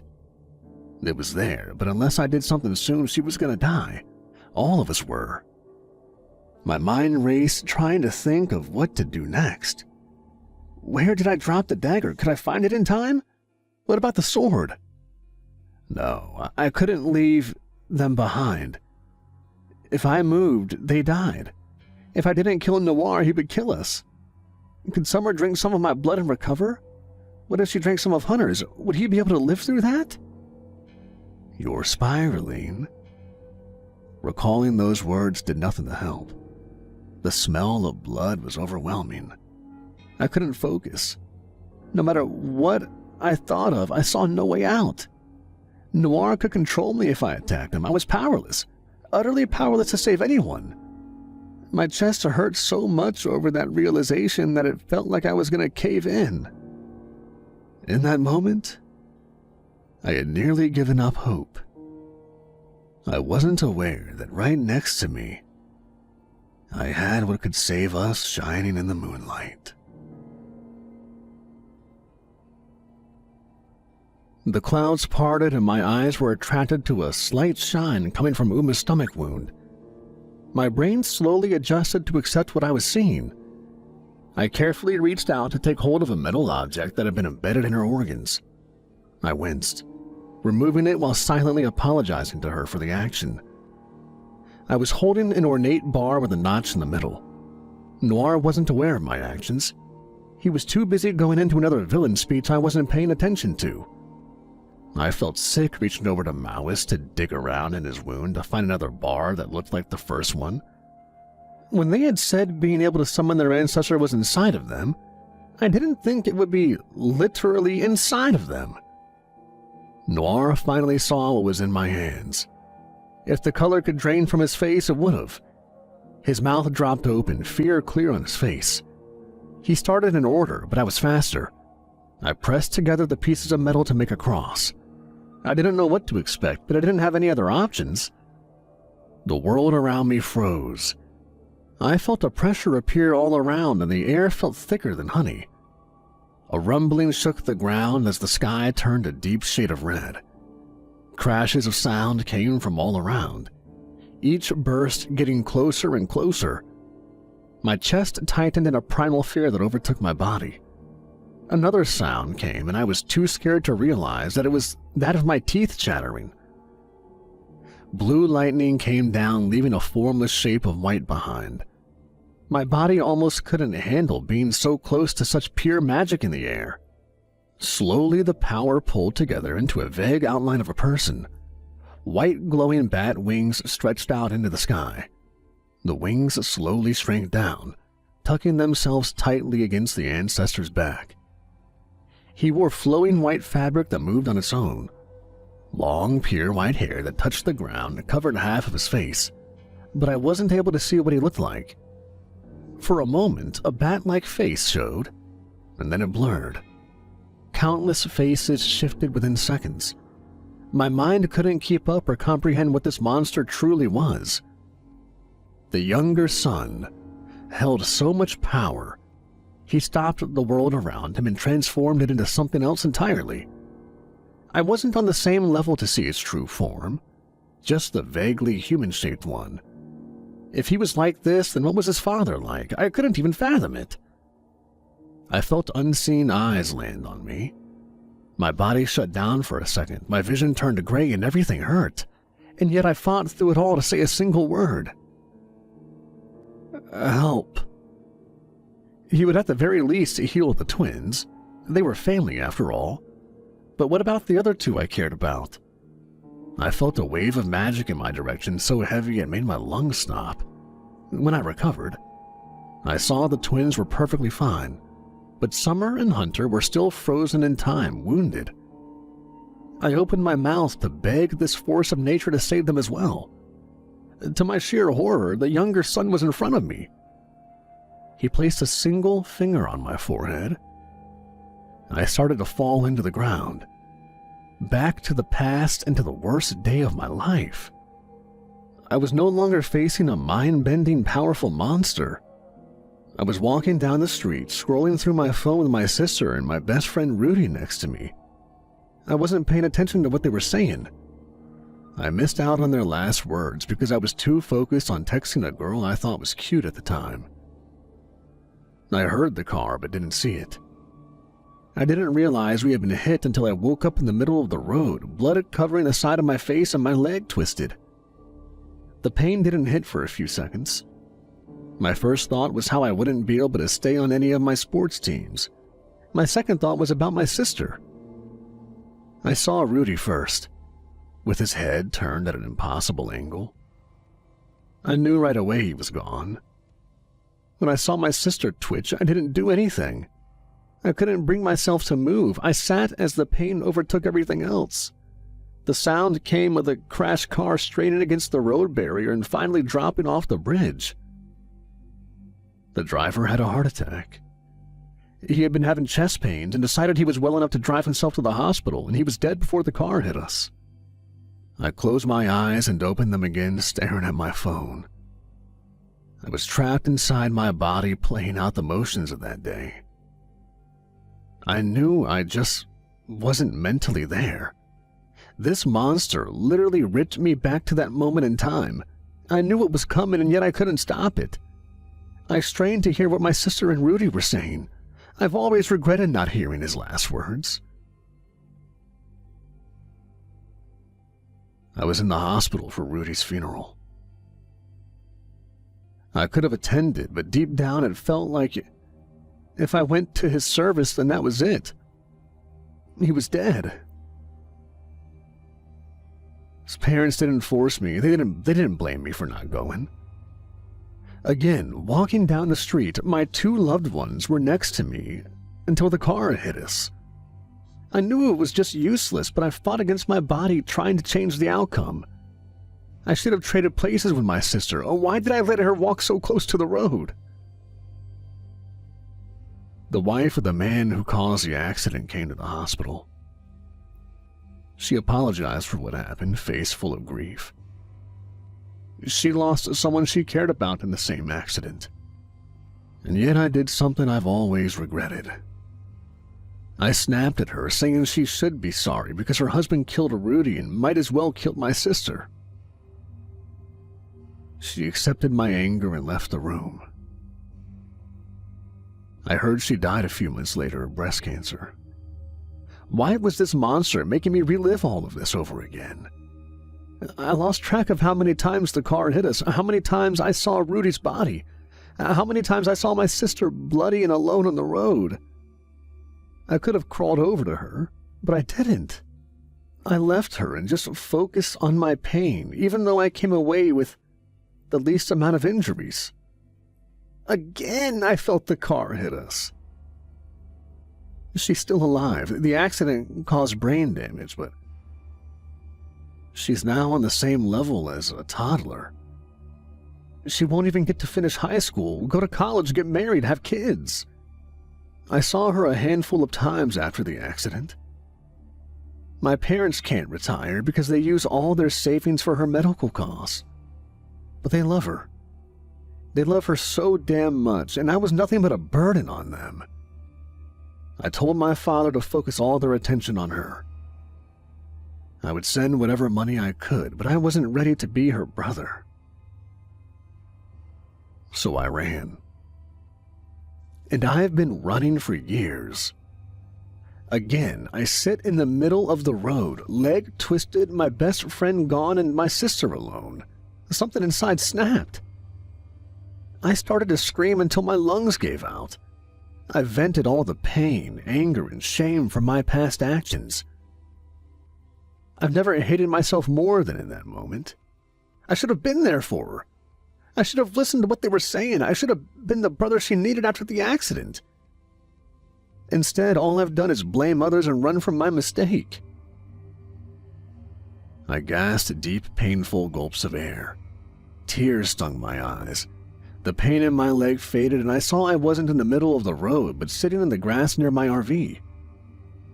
The younger son stood over Summer and Hunter, his clawed hands reaching down to take them. I choked on fear and then noticed a glint of the silver dagger in the grass. He was going to kill them. A force of nature I had no chance against was going to take away more people from my life. Slowly, I got to my feet again and I ran. My hand landed on the silver dagger. I picked it up, not breaking my pace. I ran towards that monster to put everything I had into plunging the blade deep into his back. I felt something snap and then I fell forward. I forced myself to sit back up, looking around to find the threat. He appeared sitting next to me, knees up to his chin with a stable human face. What a human reaction. His voice sounded like a soft breeze. It oddly calmed me, along with the smile that made him look almost like a child. I don't know why he put me through the mental trauma he just did, but if he wasn't a threat, I didn't care for the reason. Please, help these two. I'll give you anything, I asked. You think your life is worthless. You have nothing to offer me. I searched through my mind, trying to think of anything to give him in exchange for his help. He wouldn't want money or anything I owned. The cross that summoned him sat in the grass. We both looked at it and he shook his head. That has always belonged to me. I'll take it back in due time. Then what? I rubbed the blood off my face and then stopped. Was my blood worth anything? Suddenly, time around Hunter and Summer unfroze. They both started breathing. Summer was slowly dying again, causing my mind to go into a panic. Could I give Summer some of my blood? No, she would use up all her energy healing her wounds and die anyway. If there was a chance she would live, I needed to take it. I cut open my palm using my teeth, then forced her mouth open. For some reason, the younger son placed a finger in her palm. I saw some white light I now understood to be magic pass into her. After a minute, he spoke. That's enough. I pulled away, relieved to see Summer's wounds finally close. Her eyes didn't open, but I knew she was going to make it. Why did you help? I asked, knowing if he didn't give up some of his power, she would have healed herself to death. I only raised my finger. The amount of magic I gave up was so minuscule I don't even consider I used any. This person was so strong that Summer's entire life force wasn't even an observable amount to him. We did the same for Hunter, but he only needed 2 drops of blood and a brief touch to pass on the needed magic. They both needed some rest. I couldn't rely on help for the next problem. Once the world unfroze, I still needed to deal with Noir. I don't suppose you want to lift another finger for me? I pressed my luck. The younger son gave a smile that made him look like a little happy frog. He admired my courage for asking, but refused the request. His hand reached over to pick up the cross to signal he was leaving soon, and I would be on my own. Bitten vampires have control over other vampires they've turned. However, your heart is still beating, is it not? He hinted. My mouth dropped open a little.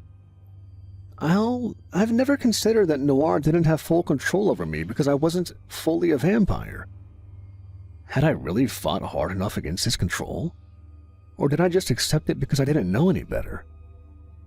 Thank you, I said as I stood up, dagger in hand, ready for a fight. I did nothing. You were able to solve your problems on your own. You just needed a moment to clear your mind, the other vampire corrected. That may be the case, but I still wanted to thank him. Because of him, I stopped running. With the blink of an eye, the world turned back to normal. Noir was confused as hell. The ones he nearly killed were healed aside from myself. Slowly, he started to laugh at the outcome. That's it. You summoned the younger son and nothing happened? What a failure you are. He kept talking, but I wasn't listening. I stared towards him, determined to finish what I needed to do. "Do us all a favor and put that dagger through your own heart," he ordered in a rage. My hand twitched as I felt the words hit me. "Screw him." I kept walking. Fear replaced the expression on his face. He shouted another order. My body wanted to stop, but I pressed on. He became frantic with his words, not understanding why they weren't working. When I reached him, I kicked the middle of his chest, causing him to fall hard on his back. I fell on him. My sheer rage over how much he hurt Summer took over. He knocked the dagger from my hand, but I switched to my fist instead. He tried to shield his face, but it became clear he had never been in a fight before. His wounds healed almost as fast as I could make them. He started to beg me to just leave, and he would never bother us again. I ignored his promises. My hand found the dagger and brought it down over and over again. My chest ached from the effort, and I stopped when my arms refused to move. Noir was reduced to nothing but a bloody mess in the grass. It was over too soon. I wanted to hurt him more. I needed to kill him again. Someone grabbed me from behind to lift me to my feet. My vision turned red as I tried to lash out at whoever dared touch me. Within seconds, I found myself wrapped inside a large jacket, unable to struggle free. When I calmed down, I realized the hunter had his arms around me, pinning mine under his coat. If he hadn't done so, I could have hurt the people I wanted to protect. When I kicked at his legs, he released me. I wasted no time to see if Summer was all right. She told me that Noir hadn't hurt her while he held her captive, which made me feel much better. The twins couldn't help themselves. They also got in on the hug, but on the verge of tears over how all of us made it out alive. Soon Hunter joined in, but I think he was trying to be funny. That's how the agents found us. 2 living vampires, 2 born vampires, and 1 hunter huddled in a group hug surrounded by bodies of dead vampires. I was so embarrassed I wanted to die. "Late as always," Hunter muttered, seeing backup had arrived. Soon the place was crawling with men wearing suits and a cleanup crew. By the morning, there wouldn't be much of a trace of what happened that night. We needed to be interviewed about what happened. Summer and the twins went first, leaving Hunter and me sitting on the curb by a local gas station. A blonde, younger agent offered to buy us a drink and snacks after a long night. When I saw him pull out a wallet with cute frogs printed over it, I wondered what kind of people this agency hired. We got our soda and waited until the others were done. At that time, I filled in Hunter about what happened with the younger son. I didn't leave out anything. He listened to how I needed to face the accident so many times and about how the younger son acted. He was wrong for that. He didn't do anything aside from mentally tormenting you, and then got you to thank him for it, Hunter said. Maybe I needed to face some facts, I replied defensively. You're new to all of this, so you wouldn't understand how frightening these monsters are. They twist words and wear a kind face to gain favor. You would have faced your problems when you were ready. There was no need for him to force you through all of that. I bit back a reply. It felt odd to have someone looking out for me after I pushed everyone away. Damn it, I think me and Hunter are friends. Was it wrong I let him take back that cross? No. We can't control those beasts. I bet the cross was just an illusion of control. Monsters with that much power do what they want whenever they want, because they're desperate for some entertainment. He spoke as if he knew from personal experience. I realized I didn't know much about Hunter. Not his real name, or if he really only watched bad vampire movies. I didn't tell him, but I hoped that I could learn just a little bit more in the future. After a very long mess of night, I was put up in a hotel until my RV was repaired. The corporation acted fast. Any traces were cleaned up and my life was arranged to deal with my new nocturnal schedule. I switched to the overnight shift at the call center. I was put in touch with who I could buy blood from, and I was told if I drank a lot of good blood, I could stay awake all day if needed. Summer quickly got a job at a nearby gas station. She also started night classes to become a vet. I knew she was smart and hardworking enough to accomplish her goals. I needed to do one last thing. I asked my parents if I could come over. We hadn't seen each other in 2 years. They looked far too old and frail to be taking care of my sister, and yet they weren't unhappy. I told them I wanted to be more involved in Annie's life. I understood if it was too late. I'd refused to see her all this time. We wanted you to be ready for this, and we understood if you would never be ready. If you think you are, then we'll be glad to be a family again. But you need to be certain. Annie needs a brother, not one that's going to be in and out of her life, my father told me. I hadn't cried in front of my parents since I was a child. Not even after the accident I left myself shed tears around them. I let myself cry then. I want to be her brother again. I expected Annie to hate me, or to not know who I was. I wasn't expecting her to act as if I never left her behind. I'll never think I deserve her love, but that wasn't going to stop me from being with her again. I loved her laugh. I loved how much she wanted to make others laugh with her. She was obsessed with fish and anything orange. She wasn't how I remembered her. A lot had changed, but that didn't mean she wasn't my sister. I was going to cherish every single moment I could get with her from now on. Because I wasn't fully human. I couldn't spend as many days awake as I would like. I often pushed myself too hard and didn't get enough sleep figuring blood would fix it. My plans were derailed when I found someone else in my RV. A hunter had a bad habit of showing up. He claimed he was just checking to make sure I hadn't turned into a feral monster. But I think he was lying and just used my place as a safe place to crash. The twins no longer needed him. Others heard that the younger son had been summoned, and everyone assumed they knew how. No one corrected the rumors, so now they were safe from anyone trying to mess with them. But now, I was stuck with a monster hunter taking naps with his shoes on in my bed. I learned the hard way not to try and drag him out. I nearly died the last time. He should at least not track so much dirt on my sheets.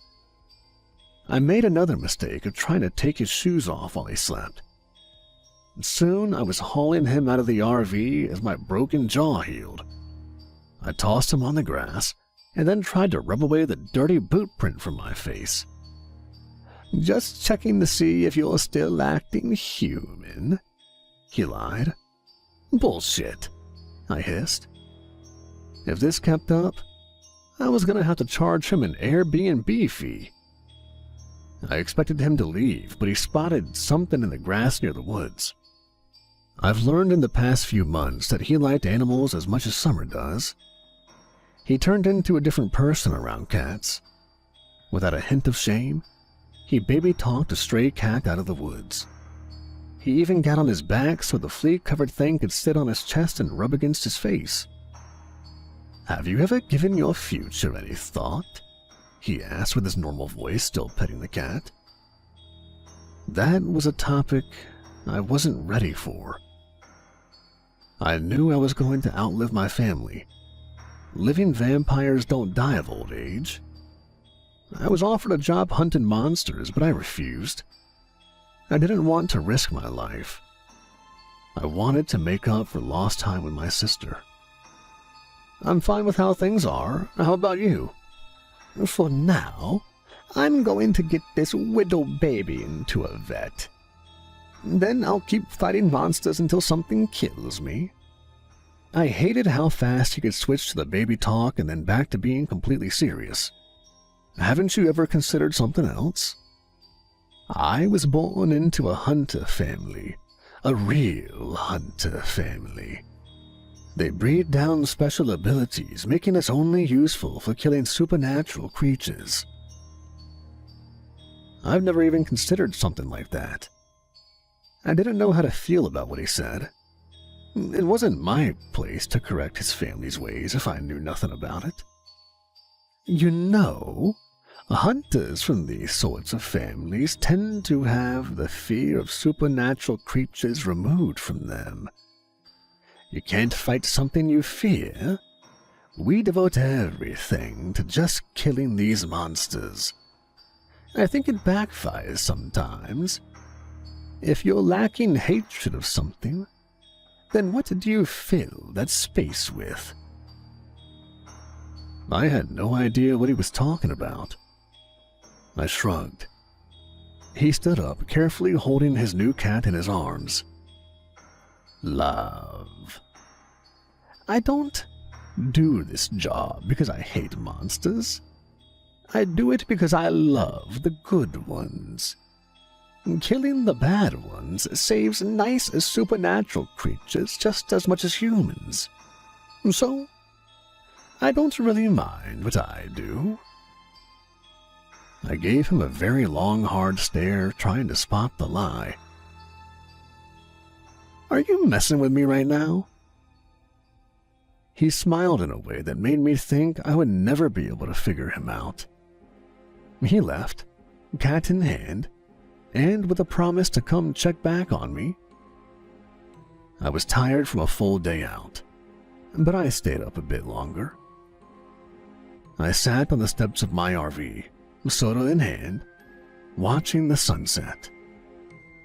I didn't remember sunsets being this beautiful. I wondered if it was because of my new senses or because I had just never stopped to look at one before. I did need to think about the future, but for right now, I was happy just watching the days fade away into night.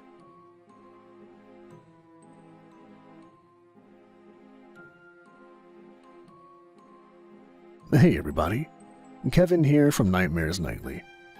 If you made it this far, I want to thank you all for listening. Tell me what you thought about this story down below. It's another one written by 02321. Pretty cool author. He's got some really cool ideas. I liked this one. It was a lot longer than I thought it was. I thought this was going to be about an hour when I first picked it up. But then it hit the 2-hour mark, which is good. I don't mind long stories. I love doing them. And I know the audience loves them the most as well.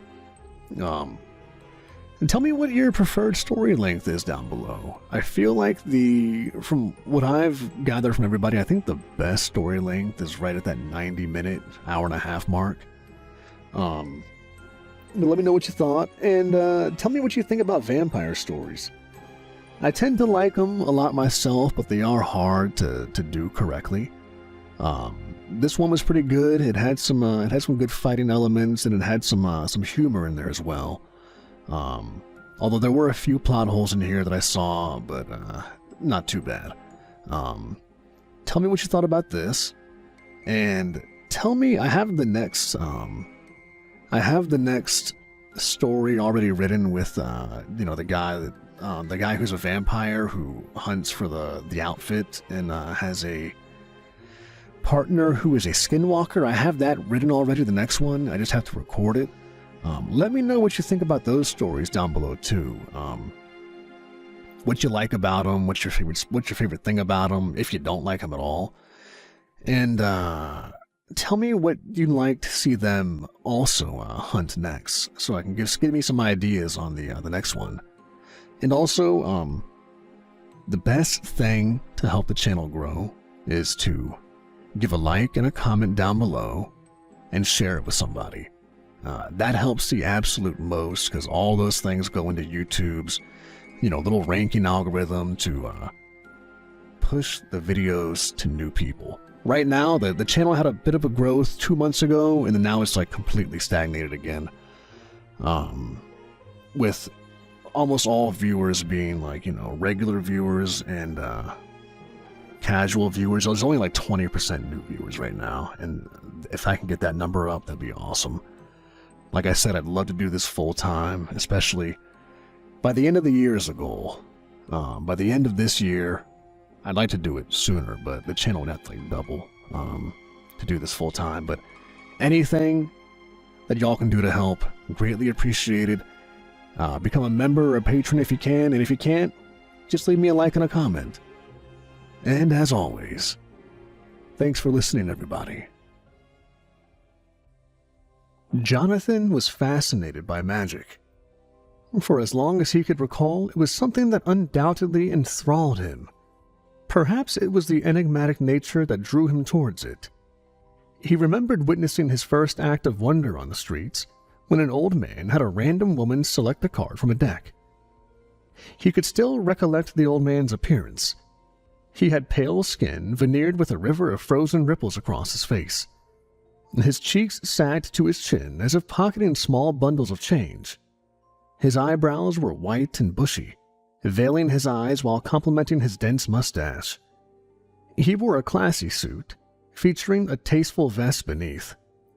A golden chain looped precariously from his vest, disappearing behind the flap of his jacket. On his head, he had a top hat which added to his already towering height. The woman appeared rather extravagant herself, donning a quite lavishing red dress with a brown fur coat, her brunette hair resting comfortably upon the fleecy collar. Even in the heels she sported, she barely measured up to the old man's chest. He had her gaze upon the card before returning it to its home in the deck, shuffling them while he entertained the audience with an array of phrases, gaining their laughter in return. After the cards had received enough attention, he fanned them out in a smooth and yet swift motion. Every card held their red backsides to the audience, all but one. In the heart of the arched row of cards poked a white tip of one rebellious one. At that moment there, everyone, including Jonathan, had gasped. The old man asked the woman to retrieve the card. As she did, he inquired if that was the card she had selected, and regardless, right or wrong, he would later tell her something about the card she was removing. The woman procured the card, staring at it before slowly shaking her head in discontent. Jonathan remembered how he felt at that moment. He felt sorry for the old man and held his head down in dismay. However, the old man wasn't finished. He simply shrugged his shoulders feebly before asking the woman why she had taken 2 cards from him. Confused, the woman argued back that she hadn't. Yet the old man pressed on, ensuring that she in fact had taken 2 cards and that one was in her coat pocket. She was hesitant, but slowly she placed her hand in her pocket and immediately her eyes lit up. Jonathan's lit up as well, unable to gauge the possibility of the old man's act. The woman removed her hand from her coat pocket, and to everyone's amazement, a card was in it. The man once again asked if the card she now held, the 2 of diamonds, was the card she had selected.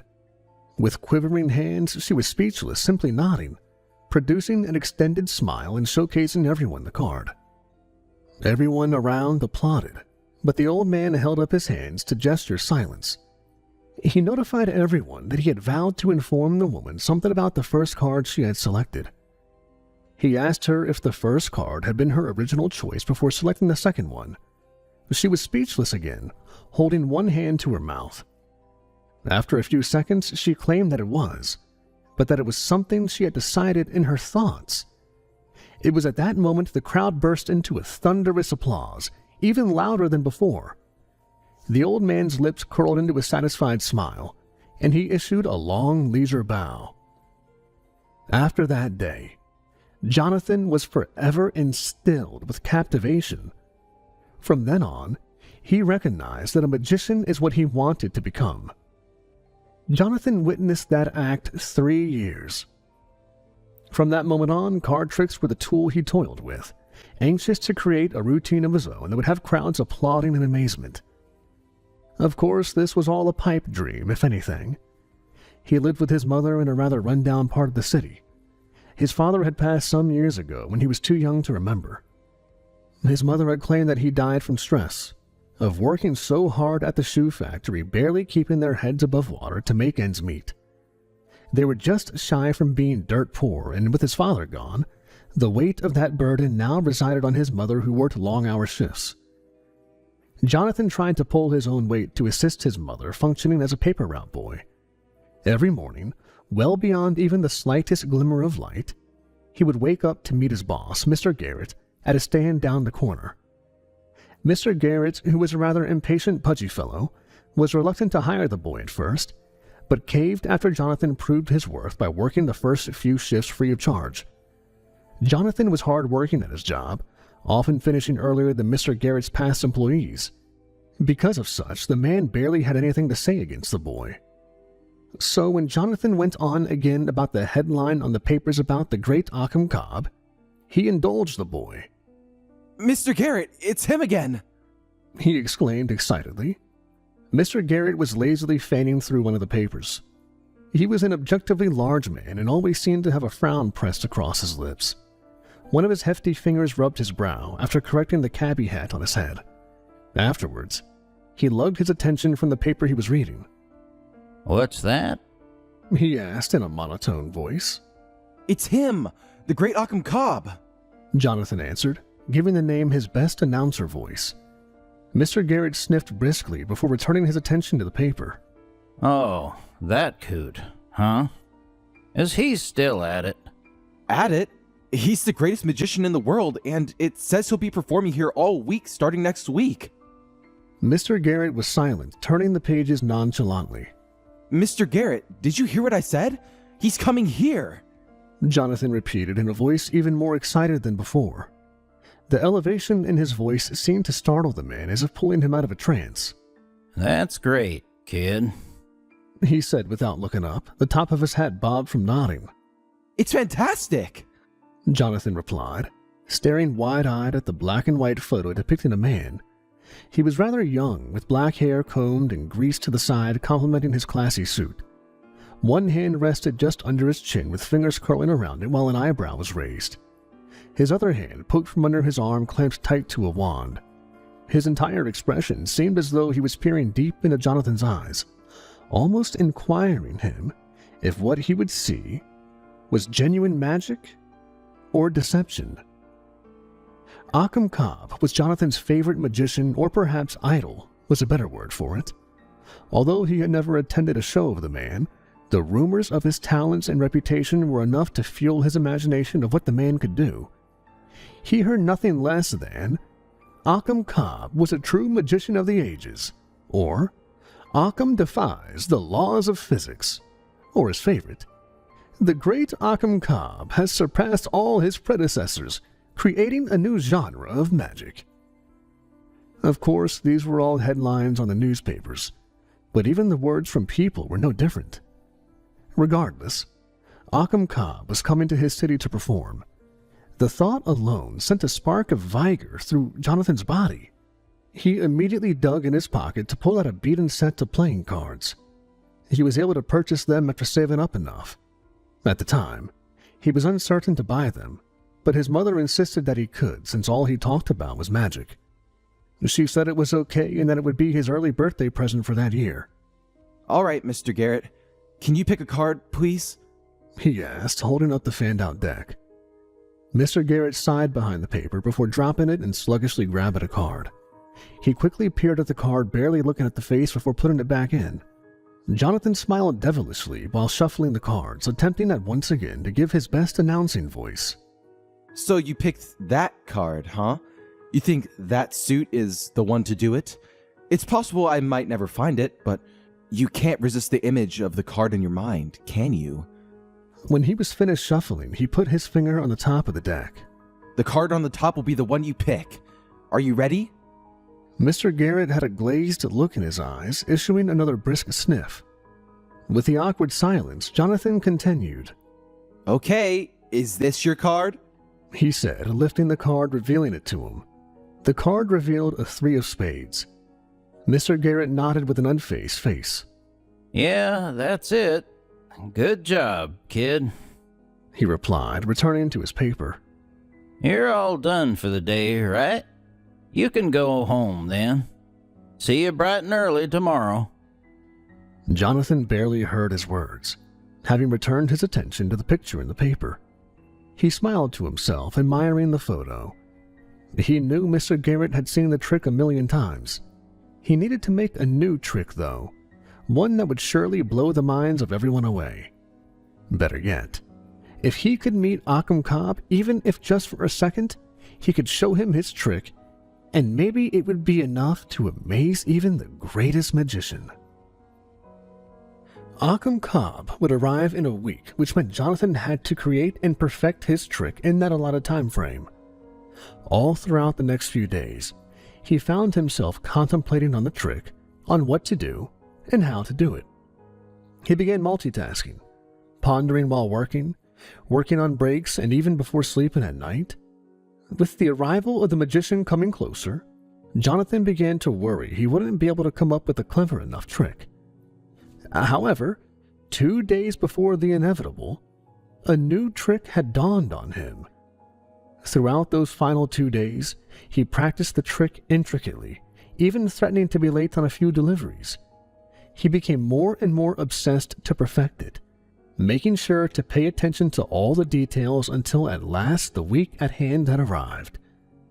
That day, Jonathan had never felt such a surge of anxiety and apprehension. He found himself stuttering a few times while talking to fellow customers, even with Mr. Garrett. "You all right, kid? You were a little skittish today." For some reason, he had lost his voice at the point. He simply nodded a little. Mr. Garrett gave him a puzzled look, but gazed at the headline of one of the papers stating, "See the great Occam Cobb tonight." You're nervous about that Cobb fellow. It really means that much to you, doesn't it? He noted, giving off the first smile Jonathan had ever seen. Tell you what, you can get off early today. Jonathan's eyes lit up. Really? Yeah, go on. Get out of here. With that, Jonathan took off, racing home, never stopping once until he arrived. He came across his mother, who happened to be on her way out. She was a frail-looking woman with a face stained with light wrinkles, mingling of stress and exhaustion. She stood with a slight hunch, more than likely a result from preserving the posture at the sewing factory. A few strands had managed to escape her poorly sustained bun, falling across her weary eyes. They widened when they recognized the boy running up to her. "Jonathan, what are you doing home so early?" Mother, you wouldn't believe it. He said excitedly, half out of breath. She shook her head in complete confusion, holding up a hand to her head. "Slow down, child. Catch your breath first." He smiled, pausing for a second before attempting to repeat the news. Occam Cobb, Mother. He's here tonight performing. She closed her eyes, rendering a soft sigh of relief before giving off a sheepish reply. "That's wonderful, Jonathan. I thought something terrible had happened." No, it's the greatest thing ever. "Well, that's good. Why don't you head inside? I started to warm up some soup for dinner. I've got to head in for my next shift." Well, Mother, I was wondering if it was maybe possible for me to go? His mother halted, giving off another long sigh. "Jonathan, we've talked about this before. I don't mind when you play with your cards or tricks as long as it doesn't interfere with what's important. What's important right now is our home and the money we get to keep it. We can't just throw what little we have on just anything, especially not just to watch another person. Our priority is for the things that can keep us alive. You understand that, don't you?" Jonathan felt his heart grow heavy. His eyes fell to the ground slowly. You understand? Yes, I understand, Mother. Good. One day, you will get over all this magic and you'll look back at this moment and realize that this was the right decision. She said, issuing a light kiss on his forehead. Afterwards, she parted ways, disappearing down the street. Jonathan felt his eyes grow watery. A few tears escaped, rolling down his cheek. He quickly rubbed them away. His appetite had diminished, not caring for the meal his mother had prepared for him. Instead, he began walking down the street with his head still lowered. Along the way, he could see a man with a tall pole lighting the candles of street posts. Around him, the skittering of paws could be heard from the stray cats that ran amok. The sky grew cooler and darker, the streetlights becoming his only guide in the darkness. In the distance, he could see another set of lights brighter than the area around. Upon inspecting, he could tell it was coming from the city's grand theater where Occam Cobb would perform. He made his way towards the building, observing the large crowd of people flooding slowly inward. "Witness the Great Occam Cobb" was spread in large letters across a long banner hanging in the front. The people were all dressed lavishly, with men in noteworthy suits, some with comparable top hats, even a few with canes. The women wrapped along their arms were ones to gleam as well. They glowed with gorgeous dresses, coats of the most extravagant fur, and jewelry that pirouetted every movement in the light. They muttered among themselves while the line traversed forward to a man at the door accepting their tickets. The people were about to witness the performance of a lifetime, he thought to himself. Unfortunately for him, he was left to simply speculate on what marvels he would be missing out on. After several more minutes, the crowds had subsided, completely contained within the wide structure. The air around had reverted back to its ensnaring stillness.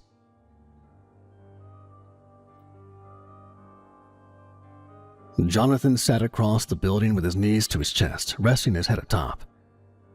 He listened as an orchestra could be heard blaring their instruments from inside, followed by a thunderous applause. For every long pause of silence, the orchestra would intervene, followed by another round of clapping. He was ready to return home until he was startled by a man exiting the side of the building. He was carrying a box and tossed it to the side before re-entering. Jonathan bit his lip, thinking for a second. This was his chance, and it might be his only one. He nodded his head and quickly made his way to the door. After waiting a few seconds, he attempted to turn the knob. It twisted open without effort. He carefully glanced around before entering, shutting the door behind him. Inside, he found himself to be in a poorly lit storage room. Stacks of old wooden crates towered around, some entangled in long, dusty cobwebs like fish caught in nets. The air itself smelled of oil fluid and musty loaves of bread. The amount of dust in the air managed to tickle the back of his throat. Jonathan continued through the room, being cautious to not draw attention to his presence. The faint light seeping in the room emanated through the cracks of a large set of wooden double doors. Sneaking to the doors, he placed his ear up against it to listen. He heard a few voices on the other side before they grew faint in the distance. Carefully, he gave the knob a twist, all the while pulling the door open to take a peek inside. Immediately, his face met with a calm airstream flooding his nose with an aroma of rich, sweet fragrances he couldn't describe. His eyes regarded a massive candlelit hallway decorated with walls of gold and white. Golden columns permeated from the walls expanding to the ceiling, running along both sides of the hallway. Exquisite portraits draped the walls amid the spaces of the columns, each depicting a man or woman posing in a manner of prominence. A radiant red carpet accompanied the hallway, gracefully stretching down its wide corridors.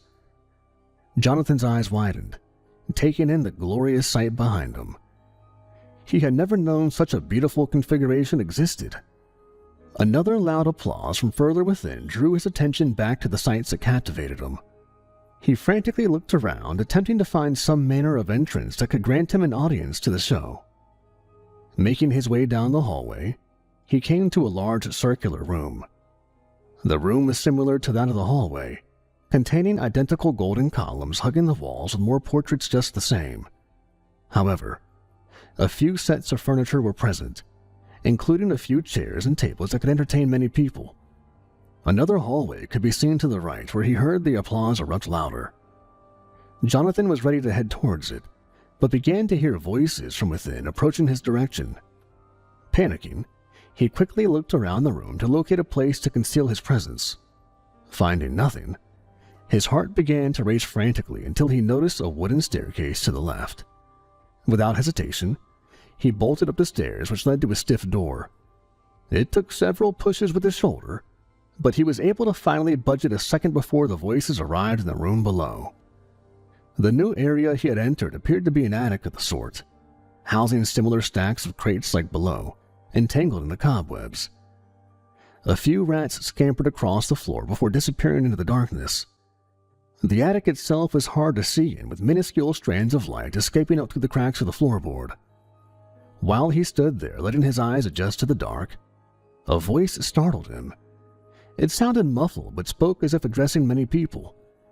It sounded near, so he began making his way through the attic, using the voice as a guide.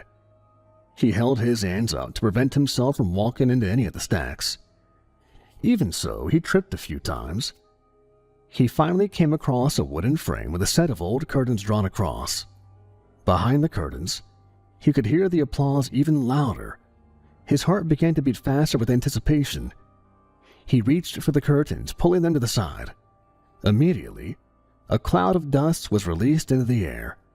He coughed a little while fanning the smog of particles away. When he gazed back at the window, his heart dropped. Below him, he could see countless rows filled with people down in the theater. All of them were at the edge of their seat, admiring the prospect before them. Jonathan's eyes surveyed through the rows, guiding them to where the rows met the stage. Before he could view the man upon it, he heard his voice echo throughout the air. Ladies and gentlemen, thank you for being the lovely audience that you have been all night. Jonathan's eyes grew wide while a smile formed into a full-blown grin. It was him, the great Occam Cobb. With all his luck in the world, his eyes were able to gaze upon the greatest magician of all time, and without a ticket. The stage was massive with tall velvet curtains to its side, looming to meet the height of the immense ceiling. Occam Cobb himself appeared trivial upon it, but confident with his arms extended out, radiating from the illumination focused on him. It is with my greatest pleasure that I introduce to you the final and most intricate spectacle in my hat to conclude this miraculous evening. Two women appeared from opposite sides of the stage, each rolling a tall, thin black box that stood vertically. Each box had golden letters engraved upon them. The first displayed witness, while the second, greatness. They placed the boxes at opposite ends of the stage. At that moment, the orchestra erupted in a loud, ambitious melody. Ladies and gentlemen, what you are about to witness is an act so simple, so mind-blowing that it must be viewed twice to believe it. Imagine, for a second, the idea of being in two places at once, all under a single second, to be in one location and then a next in the blink of an eye. The orchestra increased its tempo to further amplify the moment. It was working. Jonathan was leaning closer, eager to see what impossible feat he was describing. Below, the audience could be seen doing the same. I am proud to present the Occam Transporter. The audience rendered another loud wave of applause before immediately dying down, eager to hear how the trick would work. Behold, behind me you see my two lovely assistants have brought forth unto you 2 boxes. He exclaimed, holding up 2 gloved fingers. To your left, he gestured to the box labeled Witness. I will step inside and enclose myself within that box. He turned his attention to the one on the right. I will attempt to transport myself from the first box into the next in just 1 second. The crowd began to murmur among themselves in dissatisfaction.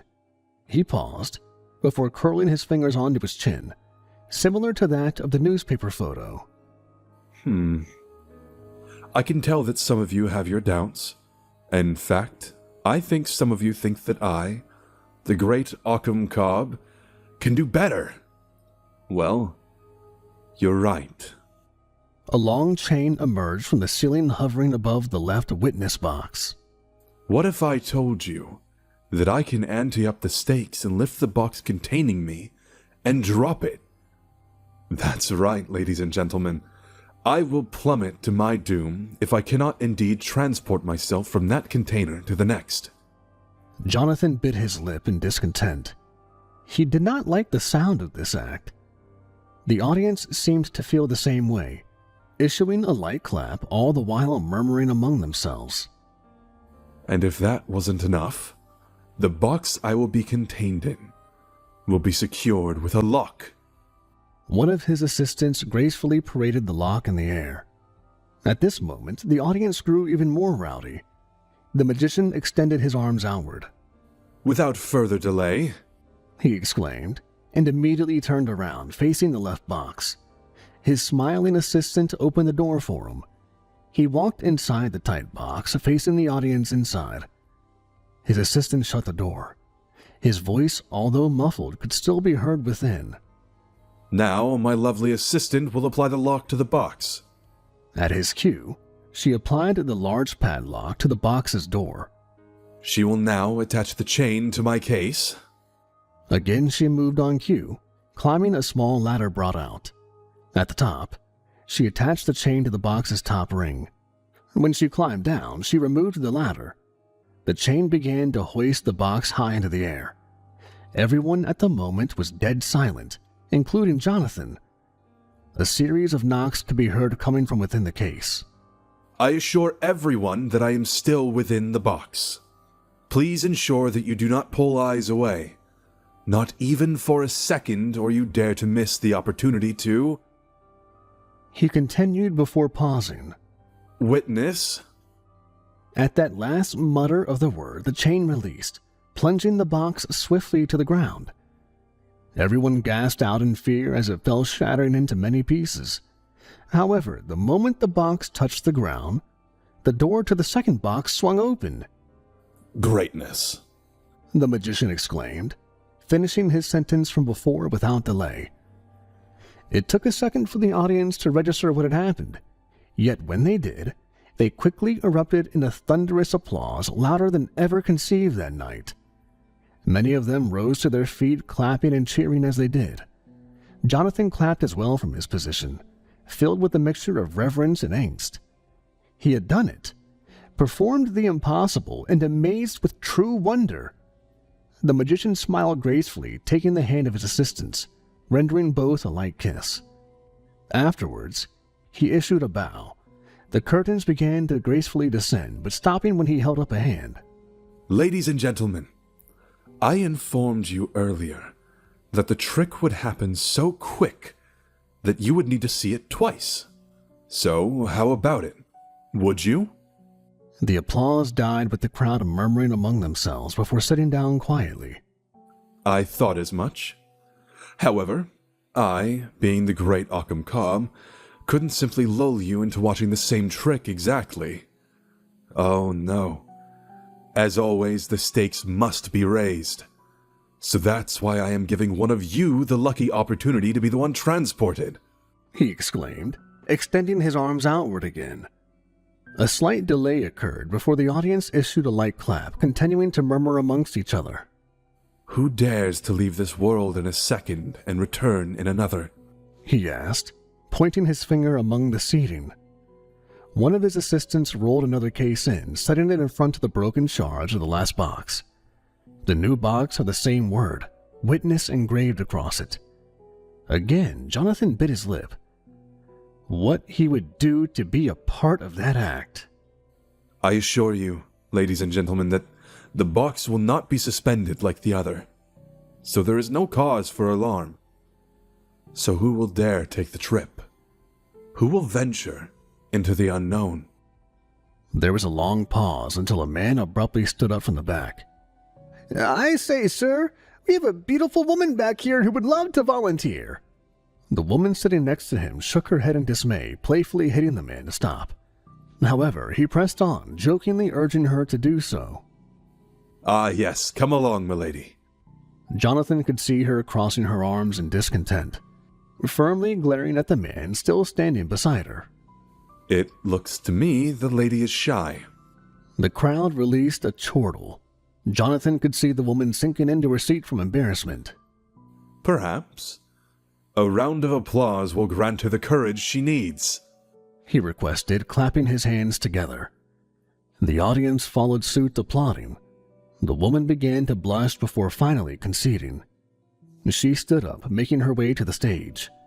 The magician helped her up the small set of stairs, planting a kiss upon her hand once she was safely up. She was beautiful with short locks of blonde hair. Her white dress glimmered in comparison to the jewelry athwart her neck. Her thin figure was very much apparent from the firm press of the dress. "And what do I have the pleasure of calling you?" "Carol," she responded, blushing. "Well, Carol, it is truly a pleasure to make your acquaintance," the magician said, issuing another small kiss to her hand. She blushed harder at this notion. "Now, Carol," he said, guiding her over to the first box. "you saw here how the trick works. I am going to place you into this box, wave my hands, and in a mere second, you will get to experience firsthand the Occam Transporter," he said, gesturing to the box on the right. The woman swallowed a little. She spoke rather soft, her voice barely carrying across the stage. "What do I have to do?" The man smiled, turning his attention to the audience. Carol here asked a very important question. She asked, what will she have to do? And I tell her, as I tell you, nothing. Nothing, my dear. All you have to do is enter that box, and I will do the rest. Are you ready? She swallowed again before giving a light nod with a sheepish smile. Okay, then, he responded, guiding her closer to the left box. The orchestra began playing their aspiring music once again. Once the woman was in front of the door, he opened it and helped her in. Immediately, he shut the door and began knocking against the box with his fist while addressing the audience. This struck Jonathan rather odd. It was possible it was just a coincidence, but the knocks almost sounded identical to the ones earlier. He quickly shook it off, though, ready to see if the great magician could fulfill his promise. "Ladies and gentlemen, witness," he yelled, pointing to his assistant to open the other box's door. "greatness." She opened the door, and as promised, the woman appeared on the other end. The assistant helped her out of the box, and the audience erupted into another thunderous applause. Strangely, though, the woman held her hand up to the air as if everything around was too bright. She almost appeared dazed. The magician briskly walked over to her, taking her hand. "Ladies and gentlemen, Miss Carol." The audience continued to applaud. He took a bow while still holding her hand. The woman smiled weakly before being guided back down the stairs. Jonathan curiously watched as she continued to appear dazed before finally being guided back to the gentleman she was seated with. With that, the magician took one final bow, with the echoing of applause still roaring. The curtains made their descent soon after, fully concealing the stage. The audience below began making their way to the exit to the theater. Jonathan leaned back from the window, contemplating the last few moments he had seen. He felt a smile slowly form across his lips. After waiting for the lingering crowds to leave, he made his way back down the stairs. In the room below, he ensured no one was around before entering it again. It was marginally quiet. He could hear some of the voices of the people from outside faintly through the walls. This was his moment, he thought. This was his opportunity to see the Occam Cobb. His luck had already presented the rare opportunity of catching the most breathtaking magic act ever conceived, and was sure it hadn't ran out yet. Jonathan crept down the hallway leading further into the building. The hallway led him to a much larger room, almost similar in length, but clearly the lobby. At the end, a man was sweeping the floor, guiding the dust towards the set of doors to the entrance of the theater. His back was to Jonathan, allowing him to shuffle through the lobby to the hallway parallel. This new hallway curved around towards the direction of the stage. Coursing through it, he came to a door marked Backstage. After carefully peeking through it and finding it safe, he continued through the other side. Behind the door, the path was dark. Only 2 wall candles lit the way, the ones next to him and the others at the end. The hallway was unlike the other ones. In the light, The walls were adorned with many rough cracks in its dry wooden features. The air back here was cool, as if the wind from outside was coursing in. He could hear the small skittering of feet which suggested the presence of rats. Jonathan sighed softly and began to venture through the corridor. A few times along the way, he felt something brush against his foot. At the end of the hallway, he came across another door. The candlelight was dim, but its rays managed to illuminate the words across the door just enough. Performers only, the sign read. Jonathan pushed open the door. Inside, he found clothing racks with an abundance of outfits hanging from them. A variety of suits hung layered tightly together on several of them, while a plethora of dresses hung from others. The tight cluster of clothing made the room feel almost suffocating. He moved past them and was led to a more open part of the room. To the side, he could see a large full-body mirror up against the wall. A thin desk sat next to the mirror, sporting a chair set aside as if someone had recently left it. Piles of papers filled the top of the desk along with a very peculiar set of gloves. Jonathan slowly approached the desk, recognizing the gloves. His fingers grazed across them, feeling the smooth silk of the fabric. Afterwards, he turned his attention back to the room around. Hello? Mr. Occam Cobb, sir? The air was silent as ever. He sighed softly to himself, realizing he had missed his opportunity. He started to make his way back, but stopped when he heard a voice answer him. Yes? How can I help you, young man? Immediately, he sprung around, and to his amazement, there stood the great Occam himself. He was a much taller man in person with a thin frame. His black, silky vest hugged tightly against his body, with the sleeves of his white button shirt rolled up to his elbows, his arms crossed. His eyes leered back with a quizzing nature while his sharp chin was raised. Jonathan noticed how the colors of his eyes differed, one being blue, while the other appeared hazel brown. For a second he was speechless, still surprised by his sudden appearance and the fact he was viewing the man he held as an idol. Well? Occam continued. Finally, he managed to find his voice. Yes, sir. I just wanted to inform you that I'm your biggest fan. The man was silent before replying. Is that so? Why are you back here? Jonathan grew quiet again, trying to find the right way to answer. After seeing this for a minute, the man's eyes warmed up.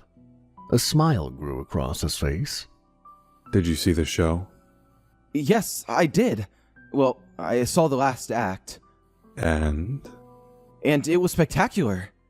The smile grew larger on the man's face. just from your reaction, I can tell you're quite the magic lover. Am I right? Jonathan nodded excessively, smiling greater than ever. More than anything, I want to become a great magician, just like yourself, sir.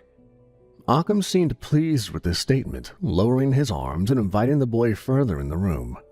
What's your name, my boy? It's Jonathan, sir. Tell me, Jonathan, what kind of acts draw your attention the most? He asked, taking a seat on the chair. Well, right now, I've been using cards for my tricks. Ah, playing cards. Believe it or not, I began my career with playing cards as well. I used to entertain people down on the streets. It seems like it was only yesterday. As you can see, I've come a long way from then. And you can too. You think so? Of course, lad. Everyone makes their humble beginnings from one walk of life or another.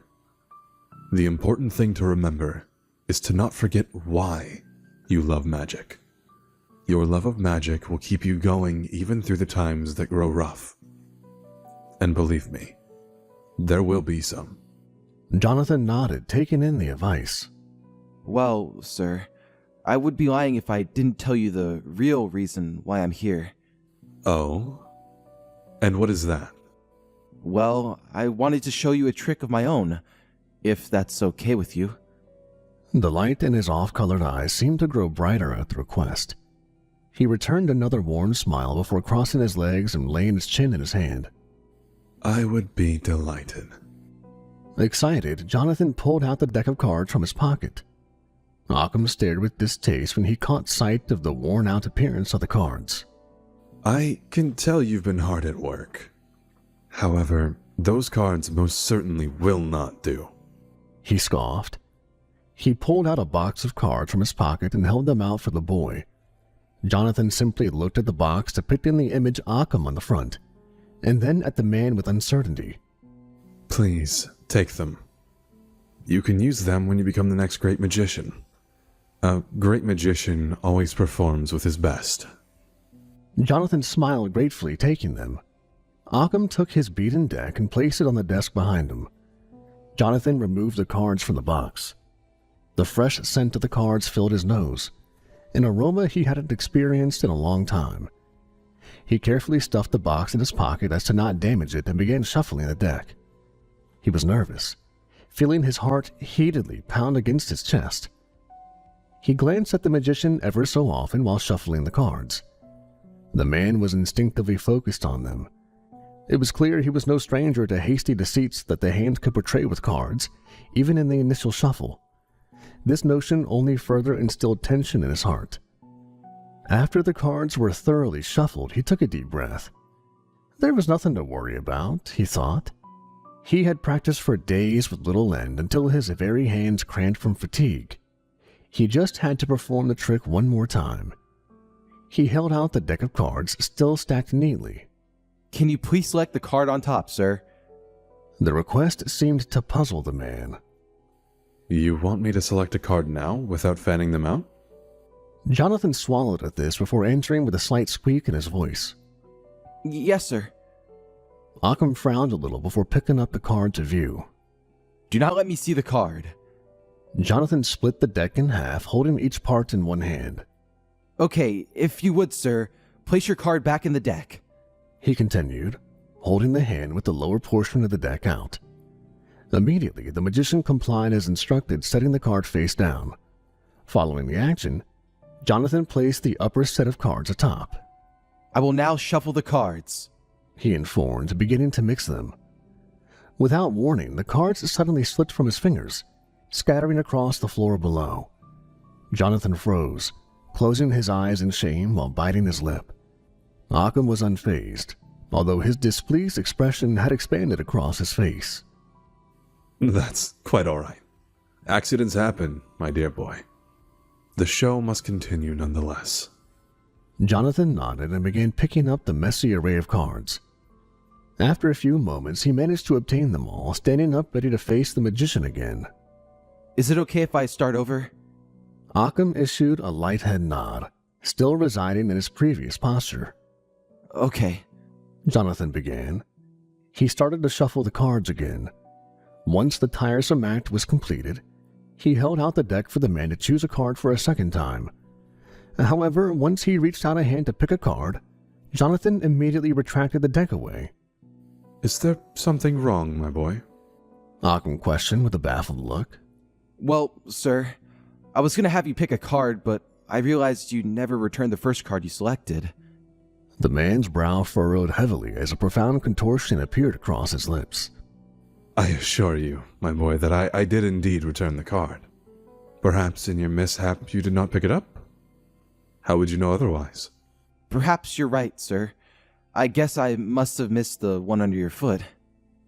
The man took a second to gaze down, lifting his foot, and to his surprise, a card was face down underneath.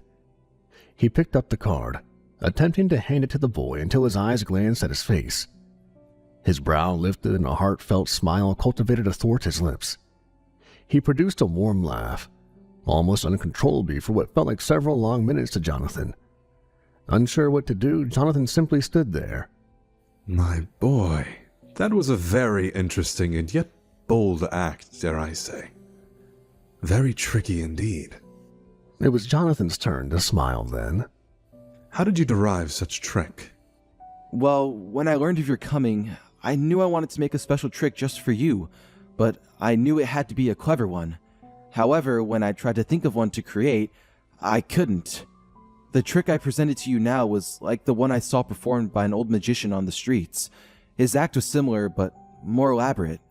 At the time, I didn't know how he did it, but later, I figured it out. That act is what drew me into magic in the first place. Occam placed his hand on Jonathan's shoulder, simply amused. It is moments like those that true magic is realized. To have the idea to instill the same spellbinding moment that was casted upon yourself onto others.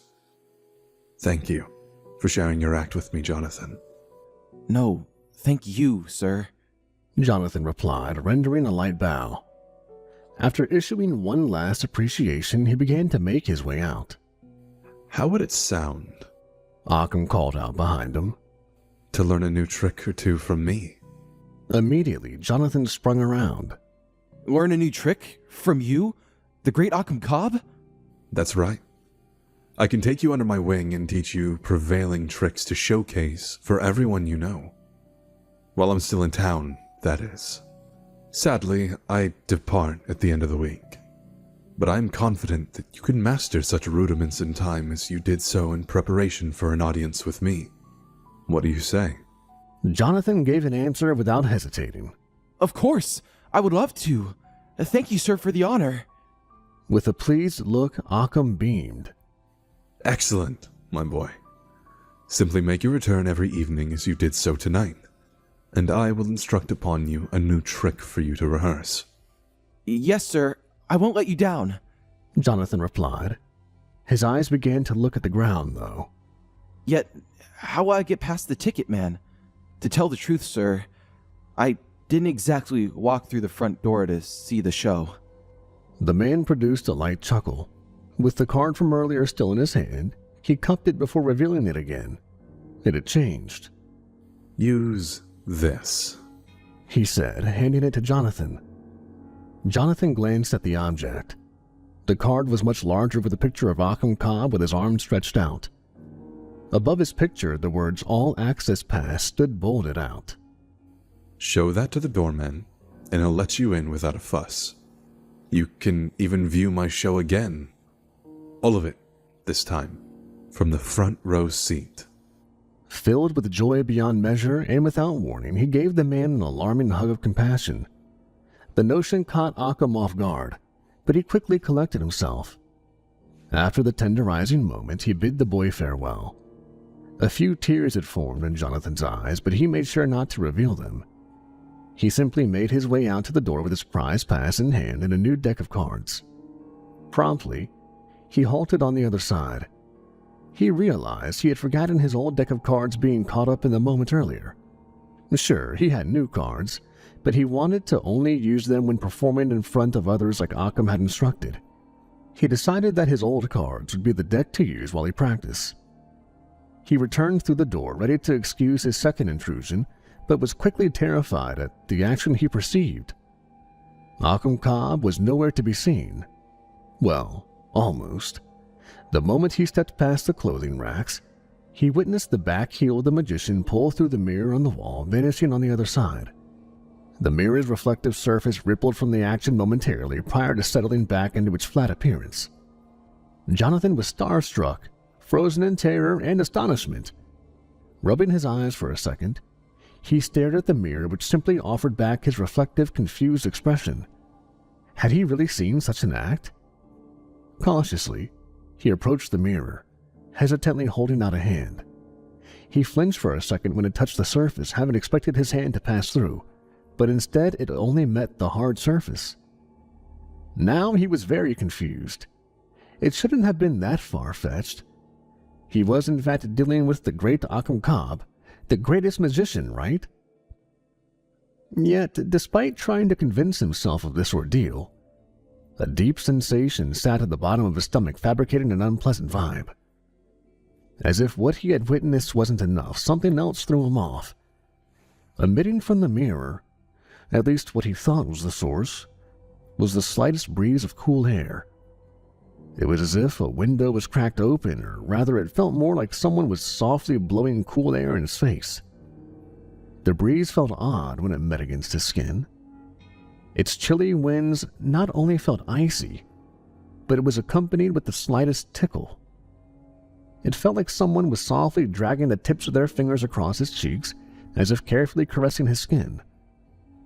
A sharp shiver quickly pulsated through his body.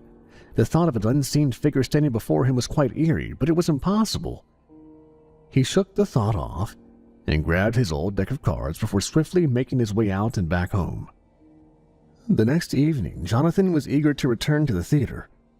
Upon finishing his work, he immediately bolted to the building without stopping home. He opted to not inform his mother about the past and knew she would be working her usual long hours. At the theater, Jonathan could see another large crowd of people waiting in line for the door. They looked at him funny when they saw him join among them. Obvious his attire was nothing in comparison to theirs. He didn't care, though. Unlike them, he had an all-access pass and a guaranteed front row seat. When he reached the door, the ticket man gave him the same questioning look. Jonathan proudly presented him the pass, which still made the man stare at the boy with a suspicious expression for having it. However, he eventually let Jonathan through, who was then escorted by another gentleman. The man led him through the main lobby he recognized from the previous evening. The other guests inside were talking amongst themselves while admiring the interior decorations. A few gave snobbish glares at him. Jonathan was taken through a set of large double doors leading to the main theater seating. The room appeared much grander than when he was in the attic above. On the ground, he could see just how extraordinarily high it really was for the ceiling. He wasn't able to tell then, but now he could clearly note the rows of seating elevating the further back they stretched. The stage was massive as ever and almost intimidating up close, but it was beautiful nonetheless. To the far right next to the stage, Jonathan saw the musicians, mumbling among themselves and tuning their instruments. The conductor was an elderly man standing upon a perch beaming instructions to a few of the players. Jonathan was led to a seat in the center of the rows. He thanked the man and proceeded to sink into the seat. It was surprisingly comfortable with a soft cushion. He smiled to himself, still not believing where he was.